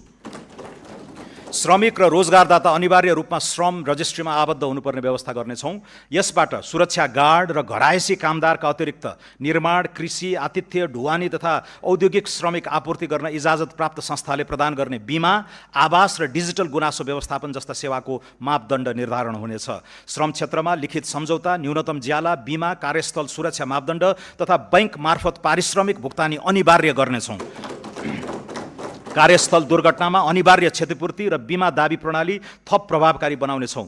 पुस मसान्तभित्र श्रम न्यायाधिकरण मार्फत श्रम विवादको शीघ्र समाधान गर्ने र सम्झौता उल्लङ्घन, ज्याला ठगी तथा श्रम शोषणलाई आर्थिक अपराध सरह कानुनी दायरामा ल्याउने प्रणाली विकास हुनेछ। अनौपचारिक र असङ्गठित क्षेत्रमा कार्यरत श्रमिकलाई सामाजिक सुरक्षा प्रणालीमा आबद्ध गर्न विशेष अभियान सञ्चालन गर्नेछौँ। पुँजी बजारलाई मर्यादित र लगानी मैत्री बनाउन नियामकको क्षमता अभिवृद्धि, प्रविधि मैत्री कारोबार प्रणाली र लगानीकर्ता संरक्षण संयन्त्र सुदृढ गर्नेछौँ। नेपाल स्टक एक्सचेन्जको पुनः संरचना अघि बढाई इन्ट्राडे, सर्ट सेलिङ र डेरिभेटिभ जस्ता उपकरणको चरणबद्ध सुरुवात गर्नेछौँ। शेयर कर्नरिङ, इन्साइडर ट्रेडिङ जस्ता पुँजी बजारमा हुने अवांछित गतिविधि विरुद्ध शून्य सहनशीलताको नीति लिनेछौँ। नेपालको धितोपत्र बजारमा सूचीकृत कम्पनीलाई तोकिएको प्रक्रिया पूरा गरी विदेशी धितोपत्र बजारमा सूचीकृत हुने गरी ग्लोबल डिपोजिटरी रिसिट जारी गर्न सक्ने व्यवस्था मिलाउनेछौँ। सौम्य शक्तिको विस्तार गर्दै डायस्पोराको सिप, पुँजी र सञ्जालको सदुपयोग गर्नेछौँ। प्रवासमा रहेका नेपाली नागरिकलाई लोकतान्त्रिक प्रक्रियामा आबद्ध गराई उनीहरूको मताधिकार सुनिश्चित गर्न कानुनी, प्राविधिक तथा प्रशासनिक पूर्वाधार तयारी गर्नेछौँ। भिसा प्रणालीमा व्यापक सुधार गरी लगानी मैत्री अध्यागमन व्यवस्थापन गर्न नयाँ विधेयक संसदमा पेश गर्नेछौँ। अति कम विकसित मुलुकको राष्ट्रसङ्घीय दर्जाबाट निस्कन हाल न्यूनतम योग्यता पुगेको भए पनि अर्को 2 वर्ष घनीभूत आर्थिक, सामाजिक, राष्ट्रिय पुनर्जागरणको आडमा नेपालको स्तरोन्नति गराउने निर्णय गरेका छौँ। त्यस्तो स्तरोन्नति अप्रतिगम्य होस् भन्ने चाहेका छौँ। राजनीतिक प्रणालीमा पारदर्शिता र उत्तरदायित्वको बलियो आधार निर्माण गर्नेछौँ। स्वस्थ लोकतान्त्रिक प्रतिस्पर्धालाई संस्थागत गर्न राष्ट्रिय मान्यता प्राप्त राजनीतिक दलहरूलाई पछिल्लो आम निर्वाचनमा प्राप्त मतको आधारमा सरकारी अनुदान दिने बारे बृहत राजनीतिक बहस गराउनेछौँ। यसरी उपलब्ध हुन सक्ने अनुदानको लेखा परीक्षण महालेखा परीक्षकले गर्ने व्यवस्था मिलाइनेछ। प्रमाणमा आधारित नीति निर्माण, कार्यान्वयन र अनुगमनलाई प्रभावकारी बनाउनेछौँ। शैक्षिक गुणस्तर परीक्षण केन्द्र, कृषि तथ्याङ्क प्रणाली तथा नेपाल राष्ट्र बैङ्क अन्तर्गत रहेको उपभोक्ता मूल्य सूचकाङ्क सम्बन्धी तथ्याङ्क प्रणाली लगायतलाई राष्ट्रिय तथ्याङ्क कार्यालय अन्तर्गत एकीकृत गरिनेछ। त्यसैगरी नीति अनुसन्धान प्रतिष्ठानलाई राष्ट्रिय योजना आयोग अन्तर्गत राखी सरकारको दीर्घकालीन सोच र नीति निर्माण गर्न सक्षम निकाय बनाउनेछौँ। सम्माननीय सभामुख महोदय, सम्माननीय अध्यक्ष महोदय, अब म क्षेत्रगत कार्यक्रम र विनियोजन प्रस्तुत गर्दछु।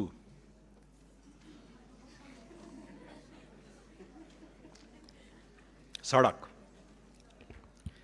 आगामी आर्थिक वर्ष करिब 1000 किलोमिटर सडक कालोपत्रे र 275वटा सडक पुल निर्माण हुनेछ। 1028 किलोमिटर लामो पूर्व पश्चिम राजमार्गलाई 4 लेनमा स्तरोन्नति गर्ने कार्य 5 वर्षभित्र सम्पन्न गर्नेछौँ। यसै वर्ष कमला कञ्चनपुर र नारायणगढ बुटवल सडक खण्ड स्तरोन्नति कार्य सम्पन्न हुनेछ। आगामी वर्ष काकडभिट्टा लौकही, कमला बागमती, बुटवल गोरुसिङ्गे र धानखोला लमही खण्ड अन्तर्गत 80 किलोमिटर सडक स्तरोन्नति गर्नेछौँ। बागमती पथलया, नारायणगढ हेटौँडा र गोरुसिङ्गे चन्द्रौटा खण्डको स्तरोन्नति सुरु गर्नेछौँ। पकली कञ्चनपुर, चन्द्रौटा धानखोला र कोवलपुर गड्डा चौकी सडक खण्डको स्तरोन्नतिको अध्ययन सम्पन्न गर्नेछौँ। पूर्व पश्चिम राजमार्गको लागि रु 37 अर्ब 46 करोड विनियोजन गरेको छु। काठमाडौँ तराई मधेस द्रुत मार्गमा आगामी वर्ष 40वटा पुल र 5.4 किलोमिटर सुरुङ निर्माण सम्पन्न गर्नेछौँ। द्रुत मार्गको लिङ्क रोड निर्माण सुरु गर्नेछौँ। यस मार्गको लागि रु 17 अर्ब 64 करोड विनियोजन गरेको छु। हुलाकी राजमार्ग आगामी 3 वर्षभित्र निर्माण सम्पन्न गर्नेछौँ। यस अन्तर्गत घना बस्ती भएको स्थानबाट राजमार्ग चौडा गर्ने कार्य सुरु गर्दै 8वटा सडक पुल निर्माण सम्पन्न गर्नेछौँ। यस राजमार्गको लागि रु 4 अर्ब 65 करोड विनियोजन गरेको छु।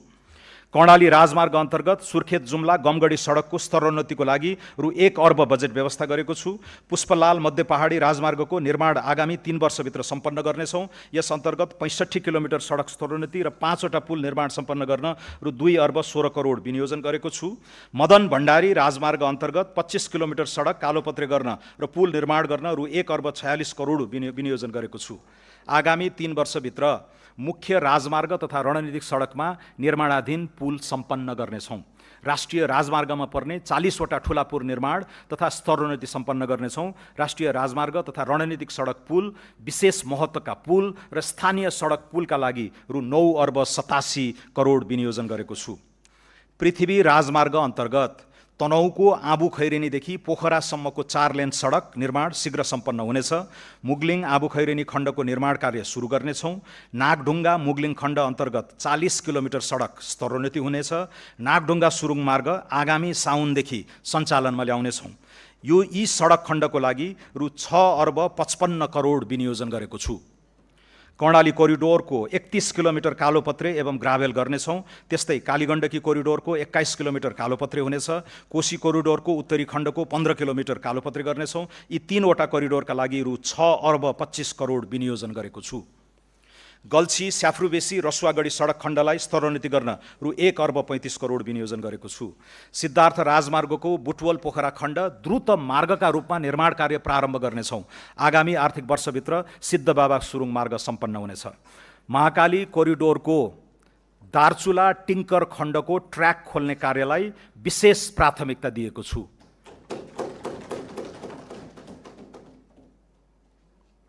मेची अरुण तमोर भेरी सेती कोरिडोर र खुटिया दिपायल सडकको स्तरोन्नति कार्यलाई तीव्रता दिइनेछ। काठमाडौँ चक्रपथ विस्तार अन्तर्गत कलङ्की वसुन्धरा खण्ड विस्तार कार्य सुरु गर्नेछौँ। वसुन्धरा चाबैल कोटेश्वर खण्डको डिजाइन सम्पन्न गर्नेछौँ। टोखा छहरे सुरुङ मार्गको विस्तृत सम्भाव्यता अध्ययन गर्नेछौँ। कर्णालीको जनजीवनलाई सहज गर्न जाजरकोटको मुलसामदेखि जुम्लाको टोप्ला सुरुङ मार्गको सम्भाव्यता अध्ययन गर्नेछौँ। खुरकोट चियाबारी, थानकोट चितलाङ, मजेमटार शक्तिखोर र चिसापानी बबई सुरुङ निर्माण सम्बन्धी अध्ययन गर्नेछौँ। प्रमुख सडक चोकमा ट्राफिक सङ्केत, चोक सुधार, सडक रेखाङ्कन, क्र्यास ब्यारियर र डिभाइडर जडान तथा मर्मतलाई निरन्तरता दिई सडक सुरक्षाका लागि रु 2 अर्ब 46 करोड विनियोजन गरेको छु। बर्दिवासदेखि काठमाडौँ तराई मधेस द्रुत मार्ग प्रस्थान बिन्दुसम्मको रेल मार्ग निर्माण कार्य अगाडि बढाउनेछौँ। निर्माणाधीन बथनाहा, विराटनगर तथा जनकपुर, जयनगर, बर्दिवास रेलमार्गको बाँकी कार्य सम्पन्न गर्न रकम विनियोजन गरेको छु। आगामी वर्षदेखि काठमाडौँ उपत्यका लगायतका प्रमुख सहरी सडकको नियमित मर्मत सम्भार गरी धुलो मुक्त एवं खाल्टाखुल्टी मुक्त बनाउनेछौँ।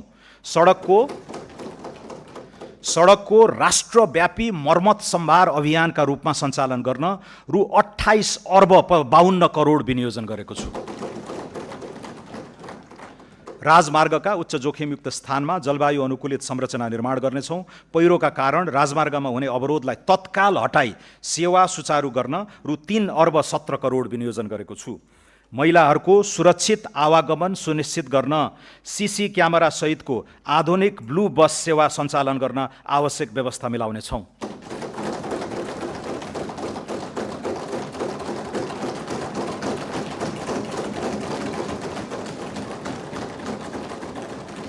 सहरी विकास मध्य पहाडी लोकमार्ग आसपासका 12 स्थानमा पहिचानयुक्त सहर निर्माण गर्न जग्गा विकास र पूर्वाधार निर्माण कार्यलाई निरन्तरता दिन रु 1 अर्ब 83 करोड विनियोजन गरेको छु।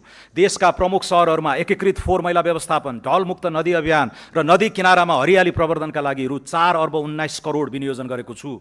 जेनजी आन्दोलनका क्रममा क्षति भएका सरकारी भवनको प्रबलीकरण तथा पुनर्निर्माण कार्यलाई प्राथमिकता दिनेछौँ। जाजरकोट तथा रुकुम पश्चिम लगायतका जिल्लामा भूकम्पबाट क्षतिग्रस्त निजी आवास र सरकारी भवन पुनर्निर्माण कार्य सम्पन्न गर्न आवश्यक स्रोत विनियोजन गरेको छु। हालसम्म सडक सञ्जालबाट नजोडिएका स्थानीय तहका केन्द्रलाई राष्ट्रिय राजमार्ग वा नजिकको प्रदेश राजधानीसँग सर्वयाम सञ्चालन हुने सडकमा जोड्ने गरी स्थानीय तह केन्द्र पहुँच सुधार कार्यक्रम अगाडि बढाउनेछौँ। नागरिकलाई आधारभूत यातायात सेवामा पहुँच बढाउन बढीमा 30 मिनटको पैदल यात्राको दूरी नबढ्ने गरी झोलुङ्गे पुल निर्माण गर्न रु 5 अर्ब 14 करोड बजेट विनियोजन गरेको छु। राष्ट्रिय आवास कम्पनी लिमिटेड अन्तर्गत आवासीय परियोजना सञ्चालन गर्न पहिलो चरणमा झापा जिल्लाको मेचीनगर नगरपालिकामा 100 वटा भवन निर्माण गरी सर्वसाधारणलाई बिक्री वितरण गर्नेछौँ। सडक तथा सहरी पूर्वाधार विकासका लागि 286 अर्ब 48 करोड विनियोजन गरेको छु।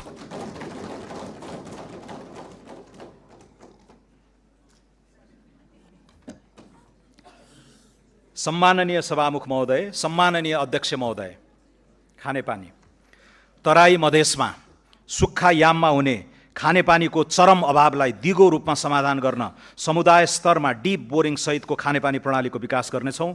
आर्सेनिक मुक्त तराई अभियान सञ्चालन गर्नेछौँ। तराई मधेसमा अधुरा रहेका 280 वटा खानेपानी आयोजना सम्पन्न गर्न रु 2 अर्ब 50 करोड विनियोजन गरेको छु। आगामी आर्थिक वर्ष याङ्री र लार्के खोलाबाट मेलम्चीमा पानी पथान्तरणका लागि अध्ययन सम्पन्न गर्नेछौँ। कीर्तिपुर, मध्यपुर थिमी, जोरपाटी, पेप्सिकोला, नागार्जुन र महालक्ष्मी लगायतका स्थानमा पाइप सञ्जाल विस्तारको कार्य थालनी गर्नेछौँ। यस आयोजनाका लागि रु 7 अर्ब 26 करोड विनियोजन गरेको छु। सहरी क्षेत्रमा बिजुली, ढल तथा खानेपानी व्यवस्थापन एकीकृत रूपमा गर्नेछौँ। दमक, धरान, इटहरी, वीरगञ्ज र हेटौँडा लगायत प्रमुख सहर खानेपानी र ढल निर्माण तथा प्रशोधन कार्यक्रम सञ्चालन गर्न रु 2 अर्ब 34 करोड विनियोजन गरेको छु।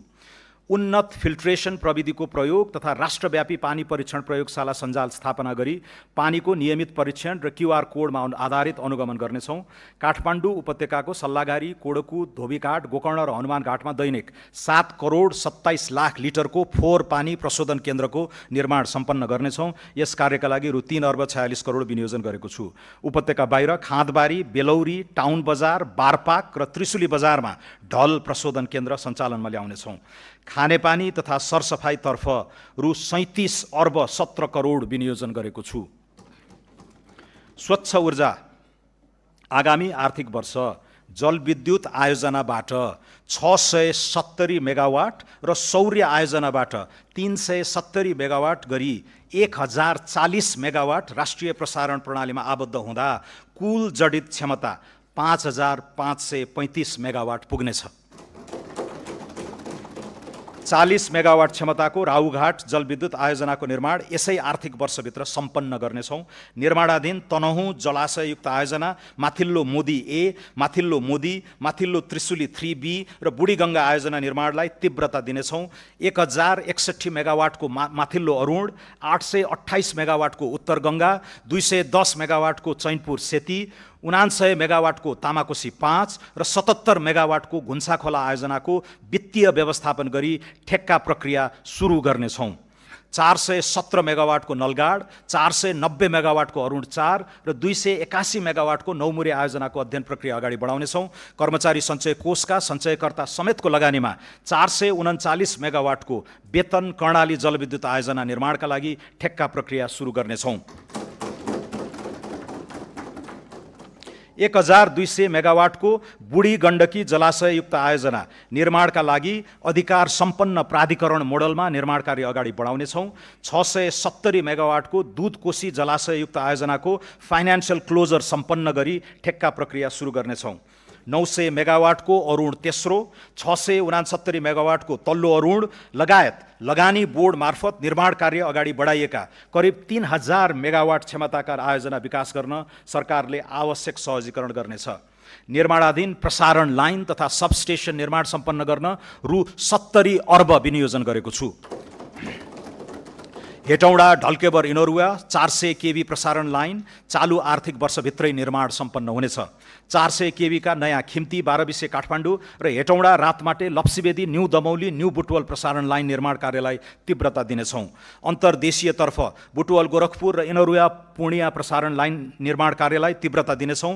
ढल्केबर मुजफ्फरपुर सीतामढी, लम्की दोदोधरा बरेली, लमही लखनऊ, निजगढ मोतिहारी र चिलिमे हब केरुङ प्रसारण लाइनको अध्ययन सम्पन्न गरी निर्माण सुरु गर्नेछौँ। कर्णाली कोरिडोर राष्ट्रिय प्रसारण लाइन निर्माणलाई तीव्रता दिनेछौँ। राष्ट्रिय ग्रिड नपुगेका कर्णालीका स्थानीय तहमा विद्युतीकरणलाई तीव्रता दिनेछौँ। ग्रीन हाइड्रोजनको व्यावसायिक उत्पादनको प्रारम्भ गर्न हेटौँडामा 2.5 मेगावाट क्षमताको ग्रीन हाइड्रोजन प्लान्टलाई पाइलट परियोजनाको रूपमा कार्यान्वयन गर्नेछौँ। सुक्खायामको पिक आवरमा हुने विद्युत अभावलाई सम्बोधन गर्न काठमाडौँ उपत्यकामा 100 मेगावाटको ब्याट्री एनर्जी स्टोरेज प्रणालीको कार्यक्रम प्रारम्भ गर्नेछौँ। ग्रीन हाइड्रोजन उत्पादन कार्यलाई अगाडि बढाउन आवश्यक बजेटको व्यवस्था गरेको छु। ऊर्जा उत्पादन, प्रसारण र वितरण लाइन निर्माणका लागि रु 85 अर्ब 54 करोड विनियोजन गरेको छु। सिंचाई आगामी आर्थिक वर्ष थप 15,800 हेक्टर खेतीयोग्य जमिनमा सिंचाई सुविधा पुर्याउनेछौँ। यसबाट खेतीयोग्य सिंचित जमिनको अनुपात 64% पुग्नेछ। नदी नियन्त्रणतर्फ 70 किलोमिटर तटबन्ध निर्माण र 210 हेक्टर जग्गा उकास गर्नेछौँ। बबई सिंचाई आयोजना अन्तर्गत आगामी आर्थिक वर्ष 1066 हेक्टर जमिनमा सिंचाइको सुविधा पुर्याउनेछौँ। राजापुर सिंचाई आयोजनाको पुनर्स्थापनाको कार्य अगाडि बढाइनेछ। भेरी बबई डाइभर्सन आयोजनाको हेडवर्क्स निर्माण कार्य सम्पन्न गर्नेछौँ। यी आयोजनाका लागि रु 5 अर्ब 63 करोड विनियोजन गरेको छु। सिक्टा सिंचाई आयोजना अन्तर्गत बाँके पूर्व र पश्चिमतर्फ 5000 हेक्टर जमिनमा थप सिंचाई सुविधा पुर्याउनेछौँ। यसका लागि रु 2 अर्ब 55 करोड विनियोजन गरेको छु। सुनकोशी मरिन डाइभर्जन आयोजनाको बाँध र विद्युत गृह निर्माणको लागि पुनः ठेक्का लगाई 4 वर्षभित्र सम्पन्न गर्ने गरी निर्माण कार्य सुरु गर्नेछौँ। यस वर्ष यसका लागि 2 अर्ब 98 करोड विनियोजन गरेको छु। बागमती सिंचाई आयोजनाको स्तरोन्नति गरी सुनकोशी मरिन डाइभर्जन आयोजनाबाट थप हुने पानीको उपयोगबाट बारा, रौतहट, सर्लाही, महोत्तरी र धनुषा जिल्लाका 1,22,000 हेक्टर खेतीयोग्य जमिनमा सिंचाई सुविधा विस्तार गर्न रु 53 करोड विनियोजन गरेको छु। महाकाली सिंचाई आयोजनाको कमान्ड क्षेत्र विस्तार गर्नेछौँ। रानी जमरा कुलरिया आयोजनाको लम्की खण्डको पूर्वाधार विकास गर्नेछौँ। बृहत दाङ उपत्यका सिंचाई आयोजना र प्रगन्ना बडकापथ सिंचाई आयोजनाबाट 2380 हेक्टर जमिनमा थप सिंचाई उपलब्ध गराउन रु 1 अर्ब 21 करोड विनियोजन गरेको छु। नौमुरे बहुउद्देश्य सिंचाई आयोजनाबाट कपिल वस्तुमा सिंचाई गर्ने गरी आवश्यक पूर्व तयारी सम्पन्न गर्नेछौँ। बाढगङ्गा सिंचाई आयोजनाको पुनर्स्थापना र मर्मत सम्भार गर्नेछौँ। नारायणी सिंचाई आयोजना पुनर्स्थापनाका लागि बजेट छुट्याएको छु। सुनसोरी मोरङ, चन्द्रनहर, कमला, नारायणी गण्डक, कोशी पम्प लगायतका सिंचाई प्रणालीको मर्मत सम्भार तथा पुनर्स्थापनाका लागि रु 44 करोड विनियोजन गरेको छु। सतह सिंचाइको सेवा नपुगेका सतह सिँचाइको सेवा नपुगेका तराई मधेसका थप 3,980 हेक्टर खेतीयोग्य जमिनमा भूमिगत सिँचाइ सुविधा पुर्याउन रु 1,83 करोड विनियोजन गरेको छु। त्यसै गरी सर्लाही र धनुषा जिल्लामा स्मार्ट प्रविधिको प्रयोग गरी भूमिगत सिँचाइ सुविधा पुर्याउन आवश्यक रकम व्यवस्था गरेको छु। पहाडी तथा हिमाली क्षेत्रका कृषियोग्य टारहरूमा लिफ्ट सिँचाइ प्रणाली मार्फत भरपर्दो सिँचाइ सुविधा उपलब्ध गराउन रु 80 करोड विनियोजन गरेको छु। पहाडका टारहरूमा लिफ्ट सिँचाइ आयोजनाबाट आगामी वर्ष 2,230 हेक्टर जमिनमा थप सिँचाइ सुविधा विस्तार गर्नेछौँ। महाकाली, कर्णाली, नारायणी, कोशी लगायतका ठूला तथा मझौला नदीहरूको व्यवस्थापन कार्यका लागि रकम विनियोजन गरेको छु। सूचना तथा सञ्चार दूरसञ्चार प्राधिकरण विधेयक संसदमा पेश गर्नेछौँ। नवीनतम प्रविधिको प्रयोगलाई तीव्रता दिँदै गुणस्तरीय दूरसञ्चार सेवाको पहुँच बढाउनेछौँ। कर्णाली र सुदूरपश्चिम प्रदेशमा गुणस्तरीय टेलिफोन सेवा र नेटवर्क विस्तार गरिनेछ। सरकारी मुद्रणका लागि स्थापित विभिन्न संरचनालाई एक आपसमा गाभी एकीकृत सुरक्षित मुद्रण संस्थाको स्थापना गर्नेछौँ। नेपालमा दर्ता भएका सामाजिक सञ्जाल मार्फत व्यावसायिक क्रियाकलाप विस्तार गर्न प्रोत्साहन गर्नेछौँ। छापा तथा विद्युतीय सञ्चार माध्यमबाट हुने लोक कल्याणकारी विज्ञापनका लागि रु 33 करोड विनियोजन गरेको छु। सूचना तथा सञ्चार क्षेत्रका लागि रु 5,93 करोड विनियोजन गरेको छु। सम्माननीय सभामुख महोदय, सम्माननीय अध्यक्ष महोदय, खेलकुद खेल पूर्वाधारलाई युवा विकास र स्थानीय अर्थतन्त्रसँग जोड्दै आगामी 3 वर्षभित्र कम्तीमा 8,000 दर्शक क्षमताका 10 वटा फुटबल रङ्गशालालाई फ्लड लाइट सहितको स्तरोन्नति गर्नेछौँ।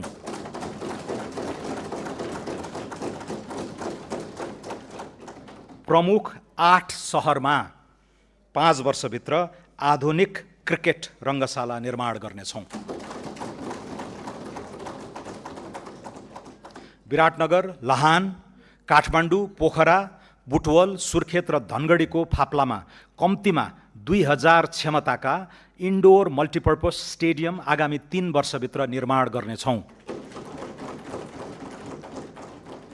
मूलपानी क्रिकेट रङ्गशाला तथा एकाडेमी, गिरिजा प्रसाद कोइराला क्रिकेट रङ्गशाला र कैलालीको फाप्ला क्रिकेट रङ्गशाला निर्माणका लागि डिजाइन पुनरावलोकन गरी लगानी मोडालिटी तयार गर्नेछौँ। खेलकुदमा विशेष रुचि र क्षमता भएका विद्यार्थीलाई विद्यालयको आधारभूत तहदेखि छनौट गरी आवासीय सुविधासहित तालिम दिने व्यवस्था मिलाउनेछौँ। अन्तर्राष्ट्रिय पदक जित्ने खेलाडीलाई अवकाशपछि सम्मानजनक जीवन जिउन सक्ने गरी आजीवन निशुल्क स्वास्थ्य उपचारको व्यवस्था गर्नेछौँ।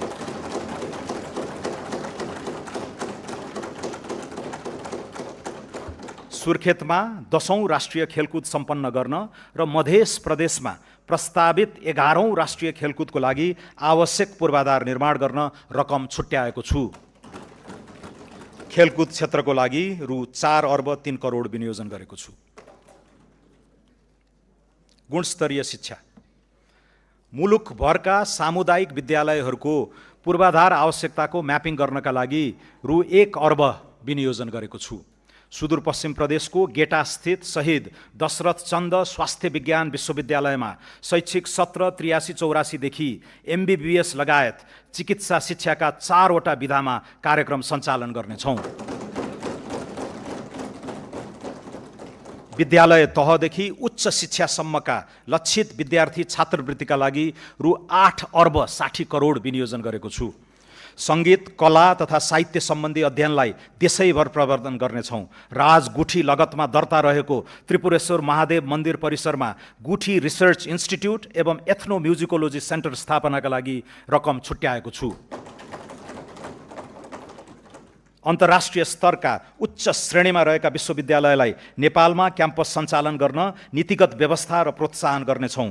स्वदेशी र विदेशी प्राध्यापकहरूबीच प्राज्ञिक आदान प्रदान कार्यक्रम सुरु गर्नेछौँ। विश्वविद्यालयलाई शैक्षिक, प्रशासनिक तथा वित्तीय स्वायत्तता प्रदान गरी लागत साझेदारी मोडलमा सञ्चालन गर्न कानुनी प्रबन्ध मिलाउनेछौँ। वैदेशिक रोजगारीमा रहेका युवालाई खुला विश्वविद्यालय अन्तर्गत अध्ययनको अवसर प्रदान गर्नेछौँ। विभिन्न प्रदेशका सामुदायिक विद्यालयमा कक्षा 5 देखि कक्षा 8 सम्म अध्ययनरत विद्यार्थी तथा शिक्षक विद्यार्थी आदान प्रदान कार्यक्रम सञ्चालन गर्नेछौँ। मानव विकास सूचकाङ्कमा पछाडि परेका समुदायको आधारभूत शिक्षामा पहुँच सुनिश्चित गर्न आवासीय विद्यालय सञ्चालन गर्नेछौँ। यस कार्यक्रम चितवन जिल्लाको चेपाङ समुदायबाट सुरु गर्नेछौँ।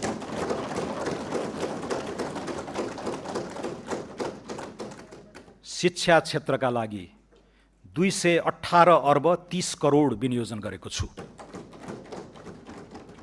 स्वास्थ्य सबै नागरिकलाई गुणस्तरीय आधारभूत स्वास्थ्य सेवामा पहुँच तथा उपभोग सुनिश्चित गर्न स्वास्थ्य क्षेत्रमा 101 अर्ब 95 करोड विनियोजन गरेको छु। यसमध्ये स्वास्थ्य बिमा कार्यक्रममा 15 अर्ब बजेट विनियोजन गरेको छु। विपन्न नागरिक उपचार, आमा सुरक्षा कार्यक्रम, निशुल्क औषधि लगायत स्वास्थ्य सामाजिक सुरक्षाका कार्यक्रमका लागि रु 13 अर्ब 15 करोड विनियोजन गरेको छु। रोगको बदलिँदो प्रकृति र भार एवं लागत प्रभावकारिताका आधारमा आधारभूत स्वास्थ्य सेवाको प्याकेज परिमार्जन गर्नेछौँ। निर्माण सुरु भएका 336 आधारभूत अस्पताललाई आगामी 3 वर्षमा निर्माण सम्पन्न गर्नेछौँ। मानव विकास सूचकाङ्क कम भएका हरेक प्रदेशका एक स्थानीय तहको उपयुक्त स्थानमा आधारभूत अस्पताल निर्माण गर्ने र निर्माण सुरु नभएका अस्पतालहरूको हकमा वैज्ञानिक नक्साङ्कन पश्चात मात्र निर्माण गर्नेछौँ। आधारभूत अस्पताल सञ्चालन तथा पूर्वाधार निर्माणका लागि 5 अर्ब 90 करोड विनियोजन गरेको छु। स्वास्थ्य संस्था तथा सेवाको गुणस्तर मापन, प्रमाणीकरण र प्रत्यायनका लागि राष्ट्रिय स्वास्थ्य प्रत्यायन प्राधिकरण स्थापना गर्नेछौँ। कर्णाली र सुदूरपश्चिम लगायतका दुर्गम क्षेत्रमा टेलिमेडिसिन सेवा विस्तार तथा भिडियो कन्सल्टेसन मार्फत विशेषज्ञ स्वास्थ्य सेवा सुनिश्चित गर्नेछौँ। सङ्घीय विशिष्टीकृत अस्पतालमा जलन उपचार युनिटको स्थापना गर्नेछौँ। जलनको सघन उपचारको लागि वीर अस्पताल र कीर्तिपुर अस्पतालको क्षमता विकास गर्नेछौँ। मध्य प्रदेशमा मृगौला रोग उपचार केन्द्र र ट्रमा सेन्टर निर्माण सुरु गर्नेछौँ। बालबालिकामा हुने क्यान्सर रोगको सरकारी अस्पतालमा निशुल्क उपचार हुने व्यवस्था मिलाएको छु।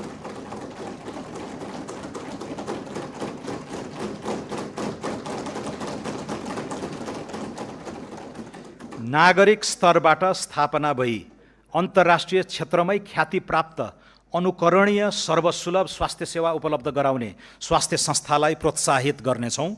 यस अन्तर्गत धुलीखेल सामुदायिक अस्पताल र काठमाडौँ इन्स्टिट्युट अफ चाइल्ड हेल्थको स्तरोन्नति गर्न बजेट विनियोजन गरेको छु।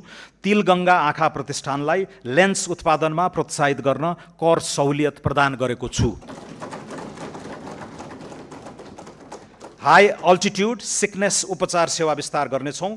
महामारी रोकथाम एवं प्रतिकारका लागि प्रभावित क्षेत्रमा द्रुत प्रतिकार्य टोली परिचालन गर्नेछौँ। देशभित्र उत्पादन वा आपूर्ति हुने औषधि, रोग निदानात्मक र अन्य स्वास्थ्यजन्य खाद्यान्न सामग्रीहरूको गुणस्तर र नियमन सुनिश्चित गर्न फुड एन्ड ड्रग एडमिनिस्ट्रेसन स्थापना गर्नेछौँ। सम्पूर्ण स्वास्थ्य संस्थाहरूमा रियल टाइम अनुगमनका लागि एक नागरिक एक डिजिटल प्रोफाइल प्रणाली कार्यान्वयनमा ल्याउनेछौँ।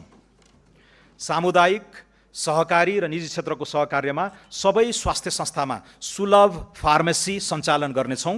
राष्ट्रिय औषधि प्रयोगशालाको स्तरोन्नति गर्नेछौँ। बीपी कोइराला मेमोरियल क्यान्सर अस्पतालमा पीईटी स्क्यान, साइक्लोट्रोन मेसिन खरिद तथा जडान गर्न पुँजीगत अनुदानका लागि रु 32 करोड विनियोजन गरेको छु। राष्ट्रिय आयुर्वेद पञ्चकर्म तथा योग सेवा केन्द्र बुढानीलकण्ठ, राष्ट्रिय आयुर्वेद अनुसन्धान तथा तालिम केन्द्र कीर्तिपुर र पोखरा स्थित प्राकृतिक तथा वैकल्पिक चिकित्सा सहितको आयुर्वेद अस्पताल सञ्चालनमा ल्याई आयुर्वेद तथा वैकल्पिक चिकित्सा क्षेत्रलाई स्वास्थ्य पर्यटनसँग जोड्नेछौँ। मध्य प्रदेश स्थित नारायणी अस्पताल, गजेन्द्र नारायण सिंह अस्पताल र राम राजा प्रसाद सिंह स्वास्थ्य विज्ञान प्रतिष्ठानको पूर्वाधार विकास कार्य अघि बढाउनेछौँ। कर्णाली प्रदेशका दुर्गम स्थानहरूमा एयर एम्बुलेन्स सेवा सुरु गर्नेछौँ। नर्सिङ कर्मचारीको रात्रि ड्युटी भत्ता दोब्बर गरेको छु।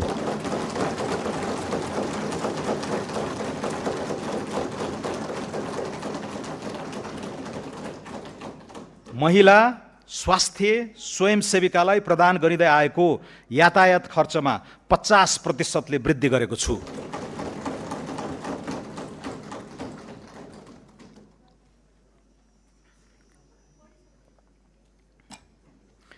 दलित समुदायको परम्परागत सिप संरक्षण, आय आर्जन, प्रविधि स्तरोन्नतिका क्रियाकलाप सहित एकीकृत रूपमा दलित केन्द्रित लगानी बढाउनेछौँ। देशैभरिका 5 वर्ष मुनिका दलित समुदायका बालबालिकाको पोषण सहायताका लागि रु 3 अर्ब विनियोजन गरेको छु। जेनजी आन्दोलनका शहीदको सम्मान गरिनुका साथै शहीद परिवारको लागि सम्मानजनक आर्थिक सहायता सुनिश्चित गरिसकिएको छ। आन्दोलनका घाइतेका लागि निशुल्क स्वास्थ्य उपचार, घाइतेको अवस्था अनुसार मासिक भत्ता र उद्यमशीलता विकासका कार्यक्रम सञ्चालन गर्नेछौँ।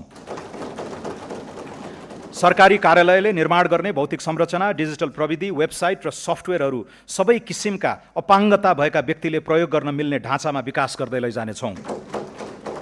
सबै प्रदेशमा अपाङ्ग पुनर्स्थापना केन्द्र स्थापना गर्दै जानेछौँ।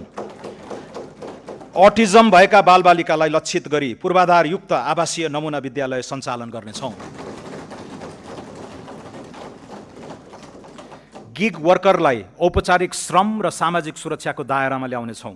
जीवन चक्रका विभिन्न चरणमा हुन सक्ने जोखिमबाट संरक्षण प्रदान गर्न सामाजिक सुरक्षातर्फ रु 120 अर्ब विनियोजन गरेको छु। लैङ्गिक हिंसा निवारण सम्बन्धी एकीकृत विधेयक तर्जुमा गर्नेछौँ। प्रदेश र स्थानीय सरकारसँगको सहकार्यमा सडक बालबालिका तथा ज्येष्ठ नागरिकको पारिवारिक पुनर्मिलन तथा सामाजिक पुनर्स्थापना गर्नेछौँ। नेपाललाई सडक बालबालिका मुक्त राष्ट्र घोषणा गर्नेछौँ। समतामूलक, सभ्य र सुसंस्कृत समाजको निर्माणका लागि छुवाछुत तथा भेदभाव विरुद्ध राष्ट्रिय अभियान सञ्चालन गर्नेछौँ। बाल श्रम, लैङ्गिक हिंसा, यौन दुर्व्यवहार, छाउपडी, महिनावारी विभेद, बाल विवाह जस्ता सामाजिक विकृतिको अन्त्यका लागि तिनै तहबाट सामाजिक रूपान्तरण अभियान सञ्चालन गर्नेछौँ। लैङ्गिक तथा यौनिक अल्पसङ्ख्यक समुदायको मर्यादित जीवनयापनका लागि सामाजिक अन्तर्घुलन कार्यक्रम सञ्चालन गर्नेछौँ। महिला उद्यमशीलता विकासका लागि स्थानीय तहमा जीविकोपार्जन सुधार कार्यक्रम सञ्चालन गर्नेछौँ। बाल सुधार गृहको पूर्वाधार तथा व्यवस्थापनका लागि रु 31 करोड विनियोजन गरेको छु। दुर्गम क्षेत्रका ज्यान जोखिममा रहेका गर्भवती तथा सुत्केरी महिला र नवजात शिशुको हवाई उद्धार गर्न रकम विनियोजन गरेको छु। महिला, बालबालिका, लैङ्गिक तथा यौनिक अल्पसङ्ख्यकतर्फ रु 2 अर्ब 27 करोड विनियोजन गरेको छु। कृषि विकास तथा भूमि व्यवस्थापन, रासायनिक मल खरिदका लागि चालु आर्थिक वर्षको विनियोजनमा वृद्धि गरी रु 32 अर्ब 46 करोड पुर्याएको छु।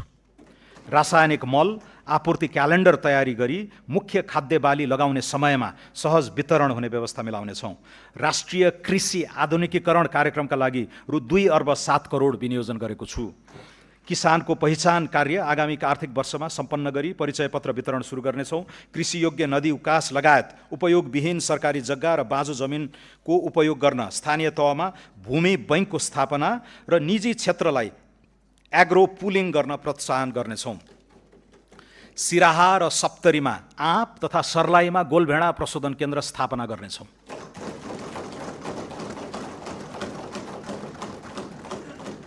कर्णालीमा स्याउ, ओखर लगायतको फलफुलको जोन सञ्चालन गर्ने र चिस्यान केन्द्र स्थापना कार्य अगाडि बढाउनेछौँ। उपयोग नभएको खेतीयोग्य व्यक्तिगत जमिनलाई व्यावसायिक कृषि कम्पनीको सेयरमा परिणत गरी कृषि तथा पशुपालन फर्म सञ्चालन गर्न प्रोत्साहित गर्नेछौँ। प्राङ्गारिक मल र हरियो मल प्रवर्धन गर्न स्थानीय तहलाई सशर्त अनुदान हस्तान्तरण गर्न रु 36 करोड विनियोजन गरेको छु। नेपाल विद्युत प्राधिकरण र निजी क्षेत्रको सहकार्यमा कम्पनी मोडलमा ग्रिन युरिया मल उद्योग सञ्चालन गर्न दिनेछौँ। निजी क्षेत्रबाट ग्रिन युरिया उत्पादन प्रवर्धन गर्न खरिद ग्यारेन्टी सम्झौता गरी सहुलियत दरमा विद्युत उपलब्ध गराउने व्यवस्था मिलाउनेछौँ। कृषि बिमाको प्रिमियममा दिइने अनुदान सहुलियतका लागि रु 2 अर्ब 19 करोड विनियोजन गरेको छु। किसानलाई वित्तीय पहुँच प्रदान गर्न र नगद प्रवाह व्यवस्थापन गर्न कृषि उपज भण्डारणको प्रमाणीकरणका आधारमा वेयरहाउस, रिसिट, फाइनान्सिङ गर्ने व्यवस्था मिलाउनेछौँ। पशु पन्छीमा लाग्ने रोग तथा महामारी नियन्त्रणका लागि आवश्यक पर्ने खोप निजी क्षेत्र समेतको सहभागितामा स्वदेशमै उत्पादन गर्नेछौँ। खोरेत लगायतका रोग नियन्त्रण गर्न रु 24 करोड विनियोजन गरेको छु। हुम्लाको हिल्सा स्थित सीमा नाकामा पशु क्वारेन्टिन स्थापना गर्नेछौँ। 35वटा नगरपालिकाबाट जग्गा प्रशासन सम्बन्धी एकीकृत सेवा सुरुवात गर्नेछौँ। घर जग्गा खरिद बिक्रीलाई सहज बनाउन जग्गा धनी सङ्केत नम्बर जारी गरी घर जग्गा रोक्का फुकुवा खरिद बिक्री र राजस्व भुक्तानी अनलाइन प्रणालीबाट गर्नेछौँ। भूमिहीन दलित, भूमिहीन सुकुम्बासी र अव्यवस्थित बसोबासीको व्यवस्थापन गर्ने कार्य आगामी आर्थिक वर्षभित्रै सम्पन्न गर्ने व्यवस्था मिलाउनेछौँ।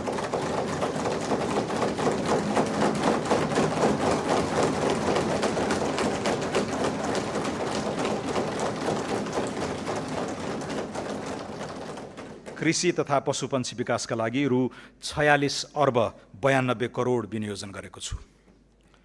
वन, वातावरण तथा जलवायु अनुकूलन, चुरे तथा तराई मधेस क्षेत्रको जलचक्रलाई दिगो बनाउन पानीका स्रोत संरक्षण तथा पोखरी निर्माण, पहिरो नियन्त्रण, तटबन्ध निर्माण लगायतका क्रियाकलाप सञ्चालन गर्न करिब रु 1 अर्ब विनियोजन गरेको छु। जडीबुटी तथा गैर काष्ठ वन पैदावारको समर्थन मूल्य निर्धारण गरी खरिद गर्ने कार्य सुरुवात गर्नेछौँ। कर्णालीमा जडीबुटी प्रशोधन केन्द्र स्थापना गर्नेछौँ। कार्बन उत्सर्जन कटौती बापत प्राप्त लाभमा स्थानीय समुदायलाई प्राथमिकता दिई उत्सर्जन न्यूनीकरणका लागि नतिजामा आधारित रेड प्लस कार्यक्रम सञ्चालन गर्नेछौँ। अन्तर्राष्ट्रिय जलवायु कोषको सहुलियतपूर्ण पुँजीमा निजी क्षेत्रको पहुँच पुग्ने व्यवस्था गर्नेछौँ। डढेलो नियन्त्रणका लागि ड्रोन तथा स्याटेलाइटको उपयोग गरी रियल टाइम सूचना आदान प्रदान गर्नेछौँ। जोखिमयुक्त क्षेत्रमा मानव वन्यजन्तु सहअस्तित्व कार्यक्रम सञ्चालन गर्नेछौँ। प्रमुख सहरहरूमा वायु प्रदूषण मापन केन्द्र र केन्द्रीय वातावरण प्रयोगशालाको स्तरोन्नति गर्नेछौँ। वन, वातावरण तथा जलवायु क्षेत्रको लागि रु 12 अर्ब 31 करोड विनियोजन गरेको छु। संस्कृति तथा पर्यटन, ऐतिहासिक स्थलहरू तिलौराकोट, देवदह, कपिलवस्तु र रामग्रामको बृहत पूर्वाधार विकास गर्नेछौँ। बृहत लुम्बिनी विकास कार्यक्रमका लागि यो वर्ष 83 करोड विनियोजन गरेको छु। जनकपुरलाई विवाह गन्तव्यको रूपमा विकास र ब्रान्डिङ गर्नेछौँ। राम जानकी पथ र राम जानकी परिक्रमा सडक स्तरोन्नतिका लागि रकम छुट्याएको छु। पर्यटकीय दृष्टिले महत्त्वपूर्ण पहाडी क्षेत्रमा हिल स्टेशनको प्रवर्धन गर्न पूर्वाधार विकासमा जोड दिनेछौँ। हिमाल आरोही तथा पदयात्रीको सुरक्षा र आकस्मिक उद्धारको भरपर्दो व्यवस्था मिलाउनेछौँ। मुस्ताङ र मनाङ लगायत उच्च हिमाली जिल्लामा रहेका 200 वर्षभन्दा पुराना कम्तीमा पनि 2 दर्जन ऐतिहासिक बौद्ध गुम्बाहरूको संरक्षणका लागि विशेष परियोजना ल्याउनेछौँ। कपिलवस्तुको तिलौराकोट, धनुषाको जनकपुर धाम र काठमाडौँको गोकर्णेश्वरलाई विश्व सम्पदा सूचीमा समावेश गराउन कार्य अगाडि बढाउनेछौँ। खप्तड बडीमालिका सुक्लाफाटा, काँक्रेबिहार पञ्चकोशी रारा, ठाकुरद्वार स्वर्गद्वारी रुरु क्षेत्र, देवघाट मुक्तिनाथ तिलिचो, कालिन्चोक जुगल गोसाईकुण्ड, सखडा धनुषाधाम गढीमाई, हलेसी चतरा पाथिभरा प्रादेशिक पर्यटकीय कोरिडोरको प्रवर्धन गर्नेछौँ। ग्रेट हिमालयन ट्रेल लगायत अन्य पदमार्गलाई रणनीतिक पदमार्गका रूपमा विकास गर्नेछौँ।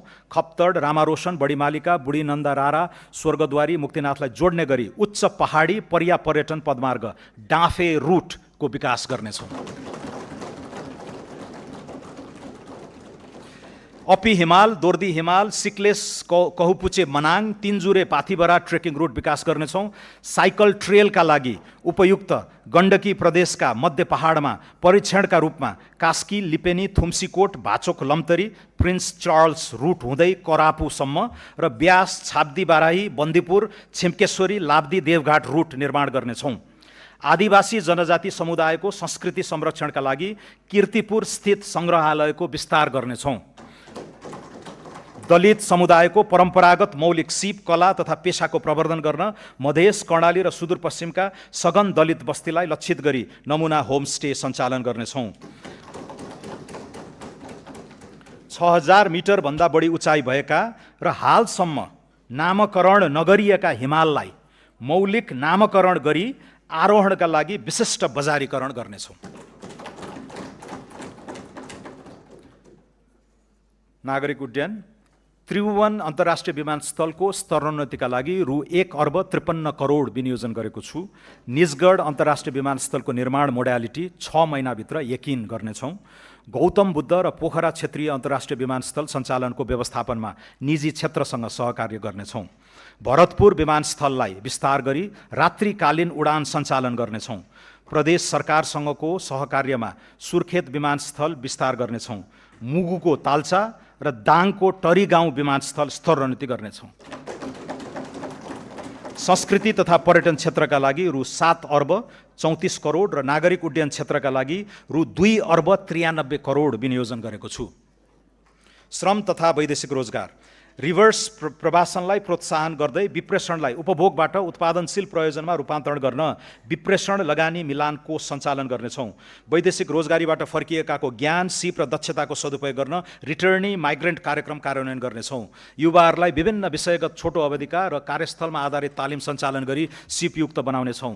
वैदेशिक रोजगारीलाई थप सुरक्षित एवं मर्यादित बनाउन श्रम सम्झौताको पुनरावलोकन तथा नयाँ गन्तव्य मुलुकसँग थप सम्झौता गर्नेछौँ। विदेशमा अलपत्र परेका नेपाली नागरिकलाई उद्धार गर्न र मृत्यु भएका श्रमिकको शव सहज रूपमा स्वदेश ल्याउने प्रबन्ध मिलाउन आवश्यक बजेट विनियोजन गरेको छु। सिप सिकेर मात्र वैदेशिक रोजगारीमा जाने व्यवस्था मिलाउनेछौँ। बिना धितो ऋण र किस्ताबन्दीमा रोजगारदाताबाट भुक्तानीको व्यवस्था गरी वैदेशिक रोजगारीलाई मर्यादित, पारदर्शी र स्वचालित बनाउनेछौँ। वैदेशिक रोजगारीमा जाँदा शून्य लागतलाई प्रोत्साहन गर्दै सेवा शुल्कलाई श्रमिक मैत्री बनाउनेछौँ। औपचारिक च्यानलबाट भित्रिने रेमिटेन्सलाई थप प्रोत्साहित गर्न रेमिटेन्स आप्रवाहको हरेक रिसिटमा आधारित लटरी कार्यक्रम सञ्चालन गर्नेछौँ। अनौपचारिक क्षेत्रका श्रमिकको जीवनयापन र आधारभूत स्वास्थ्यलाई सहयोग पुग्ने गरी सहुलियत दरमा पौष्टिक खाना उपलब्ध गराउने गरी आवश्यक कार्यक्रम प्रारम्भ गर्नेछौँ। श्रम तथा रोजगार क्षेत्रमा रु 3 अर्ब 63 करोड विनियोजन गरेको छु। औद्योगिक विकास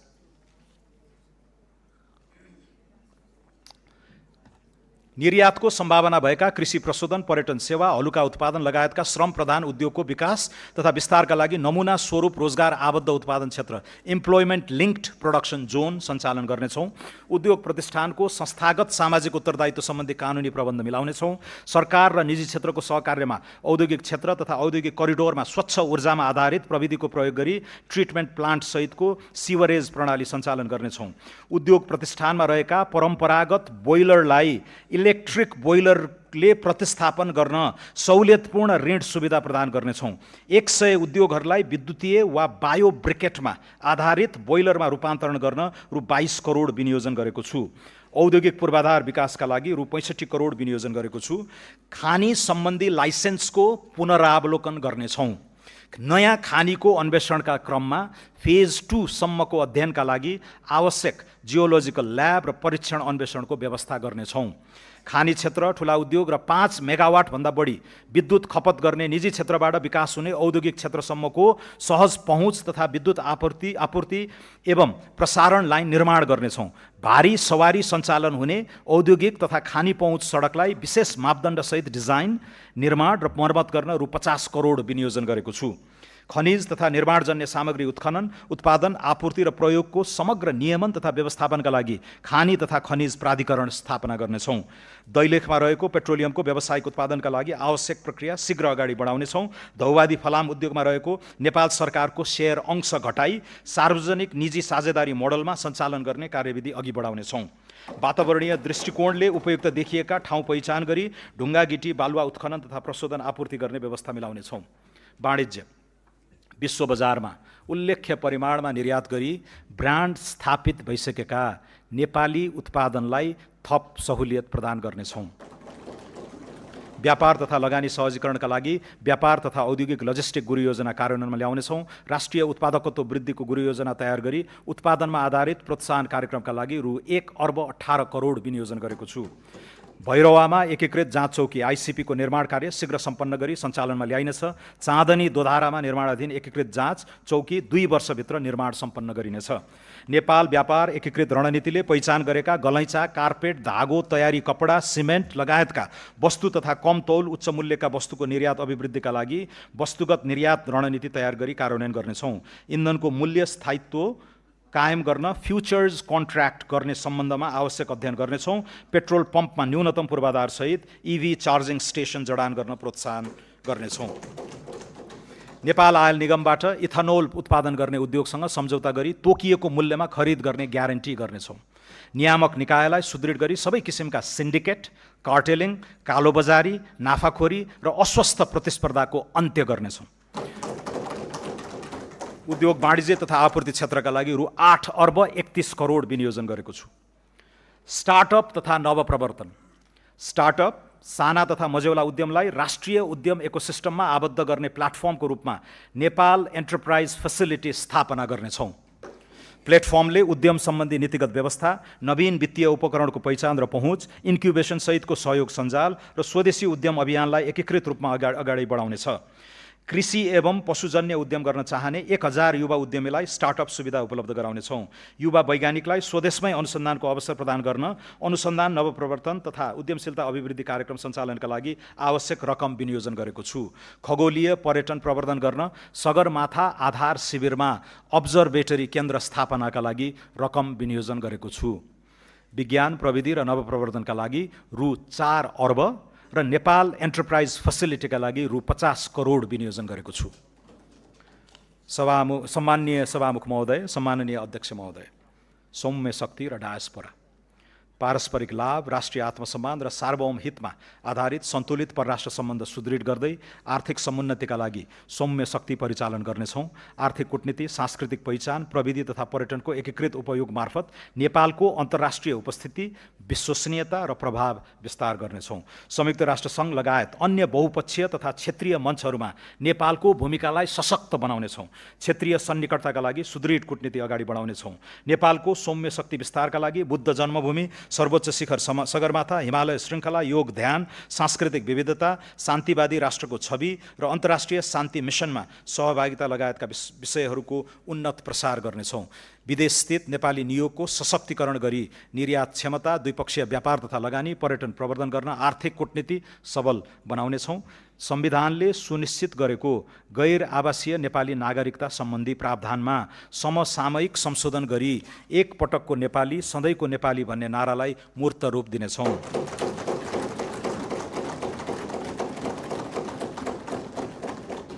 गैर आवासीय नेपालीलाई सबै किसिमका आर्थिक, सामाजिक तथा सांस्कृतिक अधिकार प्रदान गरी राष्ट्र निर्माणको मूल अभियानमा समावेश गर्नेछौँ। बैंकिङ क्षेत्र। बैंक तथा वित्तीय संस्था सम्बन्धी ऐन, बैंकिङ कसुर तथा सजाय ऐनमा समयानुकूल संशोधन गर्नेछौँ। विपन्न तथा साना किसानका लागि कर्जा तथा पशुधन कार्यक्रम साना किसान विकास लघुवित्त वित्तीय संस्था मार्फत सञ्चालन गर्न रकम विनियोजन गरेको छु। बैंक तथा वित्तीय संस्थामा रहेको निष्क्रिय कोषमा रहेको रकम हकवालाले दाबी गरेको बखत उपलब्ध हुने सुनिश्चित गरी तोकिएको कानुनी प्रक्रियाका आधारमा उत्पादनमूलक कार्यमा परिचालन गर्नेछौँ। वाणिज्य बैंक तथा भुक्तानी सम्बन्धी काम गर्ने संस्थाले अन्तर्राष्ट्रिय भुक्तानी नेटवर्कसँग सम्झौता गर्न सक्ने गरी राष्ट्रिय तथा अन्तर्राष्ट्रिय पेमेन्ट एग्रिगेटर तथा नेसनल पेमेन्ट स्विचलाई प्रभावकारी बनाउनेछौँ। पेमेन्ट एग्रिगेटरको नियमनको लागि कानुनी र संस्थागत व्यवस्था गर्नेछौँ। सहुलियतपूर्ण कर्जाको प्रभावकारिता अभिवृद्धि गर्ने गरी तेस्रो पक्षबाट कर्जाको गुणस्तर मूल्याङ्कन गराउनेछौँ। जेनजी आन्दोलनका शहीद परिवार तथा घाइतेलाई समेत यस कार्यक्रमको लाभग्राहीको रूपमा सहभागी गराउनेछौँ। विद्युत खपत बढाउन र प्रदूषण नियन्त्रण गर्न घरायसी प्रयोजनको लागि washing machine, refrigerator, vacuum cleaner जस्ता विद्युतीय उपकरण समेत हायर पर्चेसमा खरिद बिक्री गर्न सकिने व्यवस्था मिलाउनेछौँ। बीमा, धितोपत्र तथा सहकारी। नेपाली बीमा कम्पनीबाट जारी हुने बीमाङ्कको कम्तीमा 20% नेपाल पुनर्बीमा कम्पनीबाट गराउनुपर्ने व्यवस्था मिलाउनेछौँ। दीर्घकालीन प्रकृतिका बीमाको सामूहिक बीमा कोषको नेतृत्व तथा सञ्चालन नेपाल पुनर्बीमा कम्पनीबाट हुने व्यवस्था गर्नेछौँ। जोखिम न्यूनीकरणको लागि पुनर्बीमाको निश्चित हिस्सा विदेशी पुनर्बीमा कम्पनीसँग गराउने व्यवस्था मिलाउनेछौँ। लामो समयदेखि वृद्धि हुन नसकेको तेस्रो पक्ष बीमाङ्क रु 10 लाख पुर्याइनेछ। सवारी दुर्घटना कम गर्न सवारी साधनमा दुर्घटना डिभाइस जडान गर्नुपर्ने व्यवस्था गर्नेछौँ। दुर्घटना, घातक रोग, ढुवानी लगायतको बिमा अनिवार्य गर्नेछौँ। कर्मचारी सञ्चय कोष, नागरिक लगानी कोष, निक्षेप तथा कर्जा सुरक्षण कोष, स्वास्थ्य बीमा बोर्ड र सामाजिक सुरक्षा कोषले सञ्चालन गर्ने सुरक्षण कार्यक्रमको पुनर्बिमा नेपाल पुनर्बिमा कम्पनी मार्फत गर्ने व्यवस्था मिलाउनेछौँ। सहरी क्षेत्रमा भवन निर्माणको नक्सा स्वीकृति गर्दा अनिवार्य रूपमा बिमा गर्ने व्यवस्था गर्नेछौँ। धितोपत्र बजार व्यवस्थापन र कसुर तथा सजाय सम्बन्धी छुट्टै विधेयक संसदमा पेश गर्नेछौँ। वित्तीय ट्रस्टीको नियमन गर्न ट्रस्टी विधेयक तर्जुमा गर्नेछौँ। बचत तथा ऋणको मुख्य कारोबार गर्ने सहकारी संस्थाको अनुगमन र नियमनमा राष्ट्रिय सहकारी नियमन प्राधिकरणको भूमिका थप प्रभावकारी बनाउनेछौँ। समस्याग्रस्त सहकारीका बचतकर्ताको रकम फिर्ताका लागि सहकारीको बचत रकम तथा सम्पत्ति बिक्रीबाट शोध भर्ना हुने गरी चक्रीय कोषको रूपमा स्थापित एकीकृत बचतकर्ता सुरक्षा कोषबाट बचत फिर्ता गर्ने कार्यालयलाई निरन्तरता दिइनेछ। सुशासन, स्वार्थको द्वन्द्व सम्बन्धी कानुन तर्जुमा गरी नीतिगत भ्रष्टाचार अन्त्य गर्नेछौँ। कसुरजन्य सम्पत्तिको प्रभावकारी व्यवस्थापनका लागि सम्बद्ध निकायलाई एकीकृत सूचना पद्धतिमा आबद्ध गरी असुल उपर जफत प्राप्ति तथा व्यवस्थापनलाई थप प्रभावकारी बनाउनेछौँ। निजामती कर्मचारी अस्पतालबाट बहुविशिष्टीकृत सेवा विस्तार गर्न अत्यावश्यक उपकरण जडान र भौतिक संरचना निर्माण गर्नेछौँ। हेलो सरकार संयन्त्रलाई सरकार नागरिक संवादको प्लाटफर्मको रूपमा विकास गर्नेछौँ। सरकारी कार्यालयमा डिजिटल टाइम कार्ड लागू गर्नेछौँ। राष्ट्रिय परिचय पत्रलाई सार्वजनिक सेवा प्रवाहको आधारभूत परिचय पत्रको रूपमा प्रयोग गर्दै मालपोत, यातायात, राहदानी, व्यक्तिगत घटना दर्ता तथा सामाजिक सुरक्षा व्यवस्थापन जस्ता नागरिक सेवासँग सम्बद्ध प्रणालीको सुदृढीकरण गर्नेछौँ। बदलिँदो आर्थिक कूटनीतिलाई मध्यनजर गरी डेनमार्क, ब्राजिल र दक्षिण अफ्रिकामा रहेका नेपाली दूतावास र छङ्दू, सान फ्रान्सिस्को स्थित महावाणिज्य दूतावास तथा विशाखापट्टनममा रहेको दूतावासको शाखा खारेज गर्नेछौँ। संवैधानिक निकायहरूको कार्य सम्पादन सुदृढ गर्न साधन स्रोत सम्पन्न बनाइनेछ। पछिल्लो 4 वर्षदेखि राष्ट्रसेवक कर्मचारीको तलब वृद्धि नभएको, यस अवधिमा उपभोक्ता मूल्य सूचकाङ्कमा आधारित मूल्य वृद्धि 17.3% भएको र मर्यादित जीवनयापनका लागि पारिश्रमिक सुविधा पुनरावलोकन गर्नुपर्ने महसुस गरेको छु। कर्मचारीले हाल प्राप्त गरिरहेको महँगी भत्तालाई निरन्तरता दिँदै सुरु स्केलमा 10% तलब वृद्धि गरेको छु। कार्य सम्पादनमा आधारित पारिश्रमिक प्रणालीको सुरुवात गर्न नयाँ तलबमानको 10% मासिक प्रोत्साहन भत्ताको व्यवस्था गरेको छु। यसबाट हाल खाइपाई आएको पारिश्रमिकमा करिब 21% खुद वृद्धि भई ग्रेड सहित न्यूनतम पारिश्रमिक करिब रु 40,000 देखि रु 1 लाख माथि कायम हुनेछ।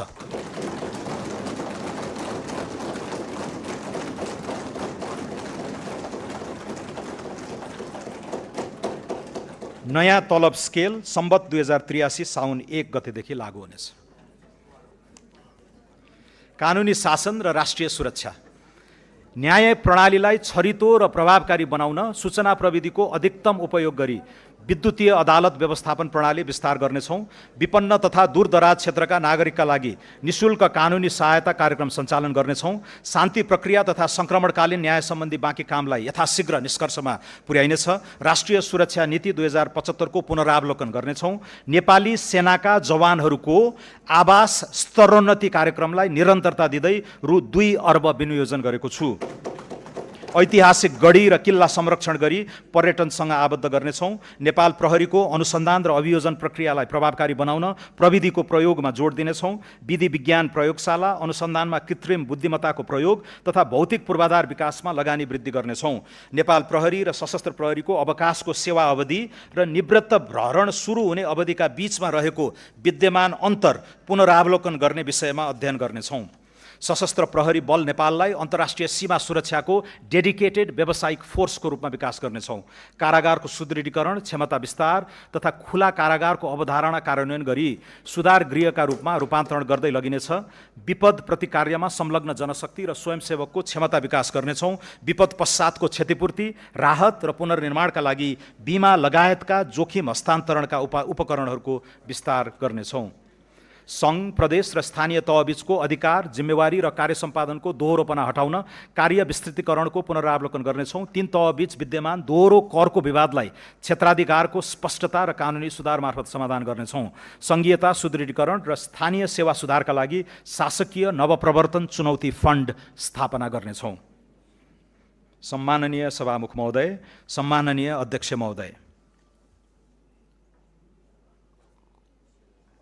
अब म माथि उल्लेखित क्षेत्रगत नीति र कार्यक्रम कार्यान्वयनका लागि विनियोजन र स्रोत व्यवस्थापनको अनुमान प्रस्तुत गर्दछु। आगामी आर्थिक वर्षका लागि कुल खर्च रु 2124 अर्ब 34 करोड विनियोजन गरेको छु। कुल विनियोजन मध्ये चालुतर्फ रु 1270 अर्ब 58 करोड अर्थात् कुल विनियोजनको 59.8%, पुँजीगततर्फ रु 431 अर्ब 10 करोड अर्थात् 20.3%, वित्तीय व्यवस्थातर्फ रु 422 अर्ब 64 करोड अर्थात् 19.9% रहेको छ। यो खर्च अनुमान चालु वर्षको संशोधित अनुमानको तुलनामा 25%ले बढी हो। आगामी आर्थिक वर्षका लागि अनुमान गरिएको खर्च बेहोर्ने स्रोतमध्ये राजस्वबाट रु 1405 अर्ब 31 करोड र वैदेशिक अनुदानबाट रु 61 अर्ब 74 करोड बेहोर्दा रु 657 अर्ब 29 करोड न्यून हुन जान्छ। सो न्यून पूर्ति गर्न वैदेशिक ऋणबाट रु 247 अर्ब 28 करोड परिचालन गर्नेछौँ। राजस्व र वैदेशिक सहायता परिचालनबाट न्यून हुने रु 410 अर्ब आन्तरिक ऋणबाट परिचालन गर्नेछौँ। आगामी आर्थिक वर्ष रु 245 अर्ब 89 करोड आन्तरिक ऋणको सावा भुक्तानी हुने हुँदा खुद रु 164 अर्ब 11 करोड मात्र आन्तरिक ऋण परिचालन हुनेछ। अब नेपालको संविधानको धारा 60 अनुसार वित्तीय हस्तान्तरण सम्बन्धी विवरण पेश गर्दछु।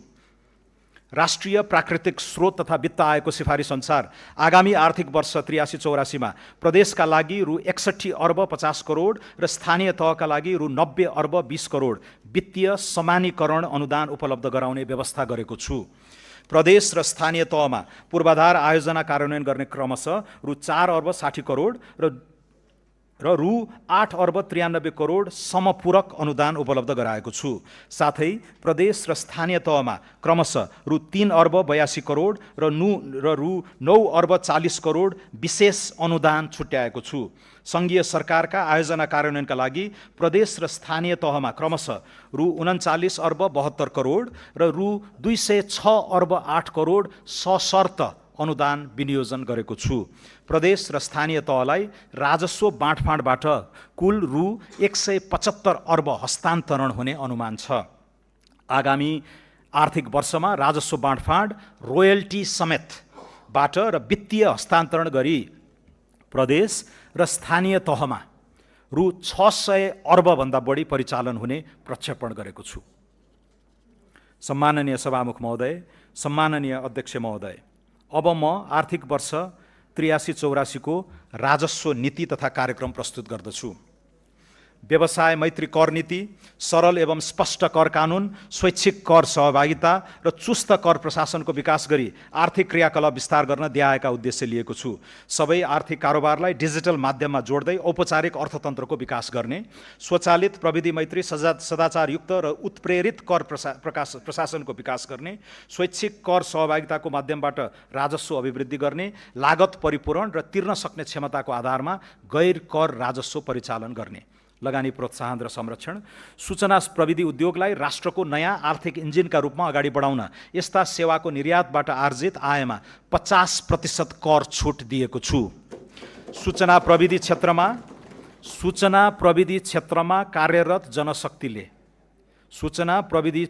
कार्यरत जनशक्तिले प्राप्त गर्ने स्वेट इक्विटीको रकमलाई कर योग्य आय गणनामा 100% छुट हुने व्यवस्था मिलाएको छु। नेपालभित्र पैठारी हुने केही वस्तुमा आन्तरिक उत्पादन प्रवर्धन शुल्क डोमेस्टिक प्रोडक्ट प्रमोसन फी लगाएको छु। नाफा नकमाउने गरी स्थापना भएका मित्र राष्ट्रको पूर्ण स्वामित्वका विकास वित्त संस्थाले नेपालमा ऋण लगानी गरी आर्जन गरेको ब्याजमा आयकर नलाग्ने व्यवस्था गरेको छु। महानगरपालिका र उपमहानगरपालिका बाहेकका क्षेत्रमा नयाँ चलचित्र हल स्थापना गर्नेलाई सुरुको 10 वर्षसम्म पूर्ण रूपमा आयकर छुट दिने व्यवस्था मिलाएको छु। परिवर्तित सन्दर्भमा दक्षिण एसियाली व्यापार सम्झौता साफ्टाको संवेदनशील सूचीलाई पुनरावलोकन गर्नेछौँ। स्वैच्छिक अनुपालन र करको दायरा विस्तार, दुर्गम क्षेत्रमा शिक्षा तथा स्वास्थ्य पूर्वाधार निर्माण र सेवा विस्तारमा सघाउ पुर्याउन निजी क्षेत्रले प्रदान गर्ने शिक्षा तथा स्वास्थ्य सेवामा न्यूनतम दरमा समता शुल्क लगाउने व्यवस्था गरेको छु। अन्तिम तहको उपभोक्तालाई बिक्री गरिने मासिक 50 युनिटभन्दा बढीको विद्युत खपतमा सहुलियत दरमा मूल्य अभिवृद्धि कर लगाउने व्यवस्था गरेको छु। इलेक्ट्रिक सवारी साधनमा पिक पावर क्षमताको आधारमा लाग्दै आएको भन्सार महसुललाई मूल्यगत आधारमा लगाउने व्यवस्था गरेको छु। यस्ता सवारी साधनको स्वदेशमा उत्पादन, चार्जिङ स्टेसन निर्माण, ब्याट्रीको व्यवस्थापनका लागि पैठारू बिन्दुमा स्वच्छ पूर्वाधार लगानी शुल्क लगाएको छु। Clean infrastructure investment fee. Nepali ब्रान्डका मदिराको निकासी प्रवर्धन गर्न गुणस्तरीय स्पिरिट उत्पादन तथा म्याचुरेसन कार्यलाई प्रोत्साहित गरिनेछ। आगामी आर्थिक वर्षदेखि माइक्रो ब्रुवरीलाई समेत मदिरा उद्योगको रूपमा दर्ता गरी अन्तशुल्कको दायरामा ल्याउने व्यवस्था मिलाएको छु। सुरोटमा करिब 10% र मदिरा तथा बियरमा लाग्ने अन्तशुल्कमा वृद्धि गरेको छु। गैर कर राजस्व परिचालनलाई प्रभावकारी बनाउन छाता कानुन ल्याउनेछौँ। राजस्व प्रशासनमा आधुनिकीकरण। राजस्व अनुसन्धान विभाग खारेज गरी यसले गर्दै आएका कार्य विषयगत निकाय मार्फत सम्पादन हुने व्यवस्था मिलाउनेछौँ। वार्षिक रु 10 करोड भन्दा माथि कारोबार गरी विद्युतीय बिजक जारी गर्ने सबै व्यवसायलाई अनिवार्य रूपमा केन्द्रीय बिजक अनुगमन प्रणालीमा आबद्ध गर्नेछौँ। साना व्यवसायीलाई विद्युतीय माध्यमबाट भुक्तानी लिन प्रोत्साहन गर्नेछौँ। कर परीक्षण गर्नुपर्ने अवधि 3 वर्ष कायम गरेको छु। जोखिममा आधारित कर अनुसन्धान तथा परीक्षणका लागि कृत्रिम बुद्धिमत्ता सहितको असेसमेन्ट पद्धतिको विकास गर्नेछौँ। डिजिटल अन्तशुल्क टिकटको सुरुवात गर्ने व्यवस्था मिलाएको छु। अन्तशुल्क चुहावट नियन्त्रण गर्न विद्युतीय ट्र्याक एन्ड ट्रेस प्रणालीको सुरुवात गर्नेछौँ। भौतिक नियन्त्रणमा आधारित अन्तशुल्क प्रशासनलाई जोखिमको आधारमा क्रमशः स्वयं निष्कासन प्रणालीमा रूपान्तरण गर्ने व्यवस्था मिलाइनेछ। पेपरलेस, फेसलेस र कन्ट्याक्टलेस राजस्व प्रशासनको विकास गर्नेछौँ। कर विवरण बुझाउने, भुक्तानी गर्ने, फिर्ता लिने लगायतका सेवाहरू स्वचालित रूपमा प्रवाह हुने व्यवस्था मिलाउनेछौँ। कर्मचारीको मनोबल उच्च बनाई राजस्व परिचालन वृद्धि गर्न राजस्व प्रशासनमा कार्य सम्पादन सूचकका आधारमा प्रोत्साहन भत्ताको व्यवस्था गरेको छु। एक ठाउँबाट अर्को ठाउँमा वस्तु ढुवानी गर्दा एकभन्दा बढी स्थानीय तहमा लगाइने गरेको निकासी, कवाडी लगायत बहुकर लिन पाइने छैन।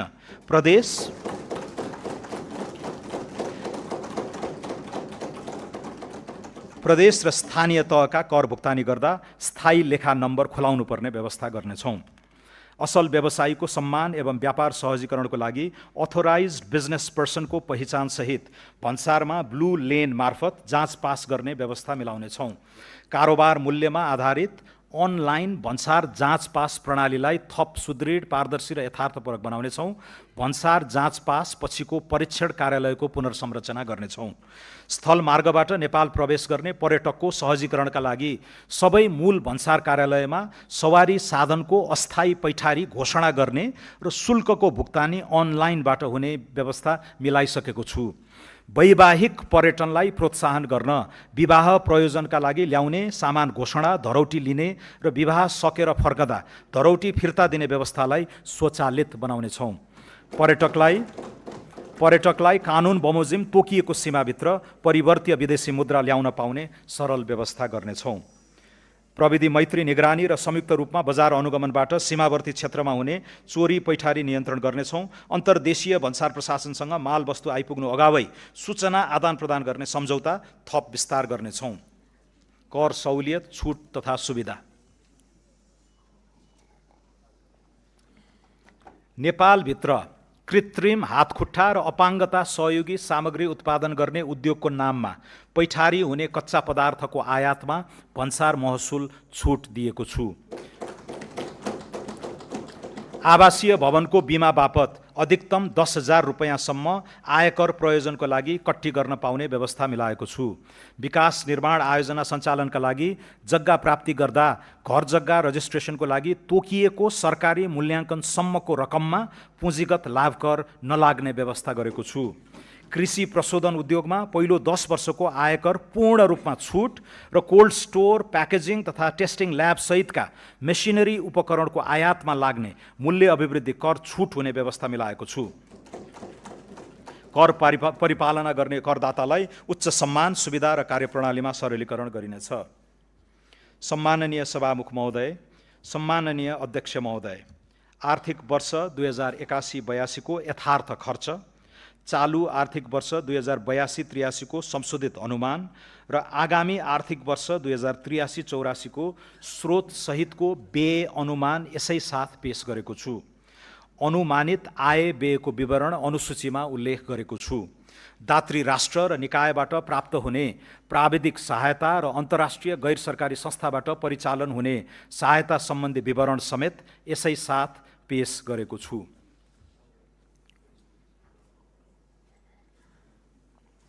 अन्त्यमा यो बजेट राज्य सञ्चालनको नयाँ सोच र सङ्कल्प, आर्थिक रूपान्तरणको स्पष्ट मार्गचित्र र नागरिकसँग गरिएको राजनीतिक करार कार्यान्वयनको प्रारम्भ बिन्दु हो।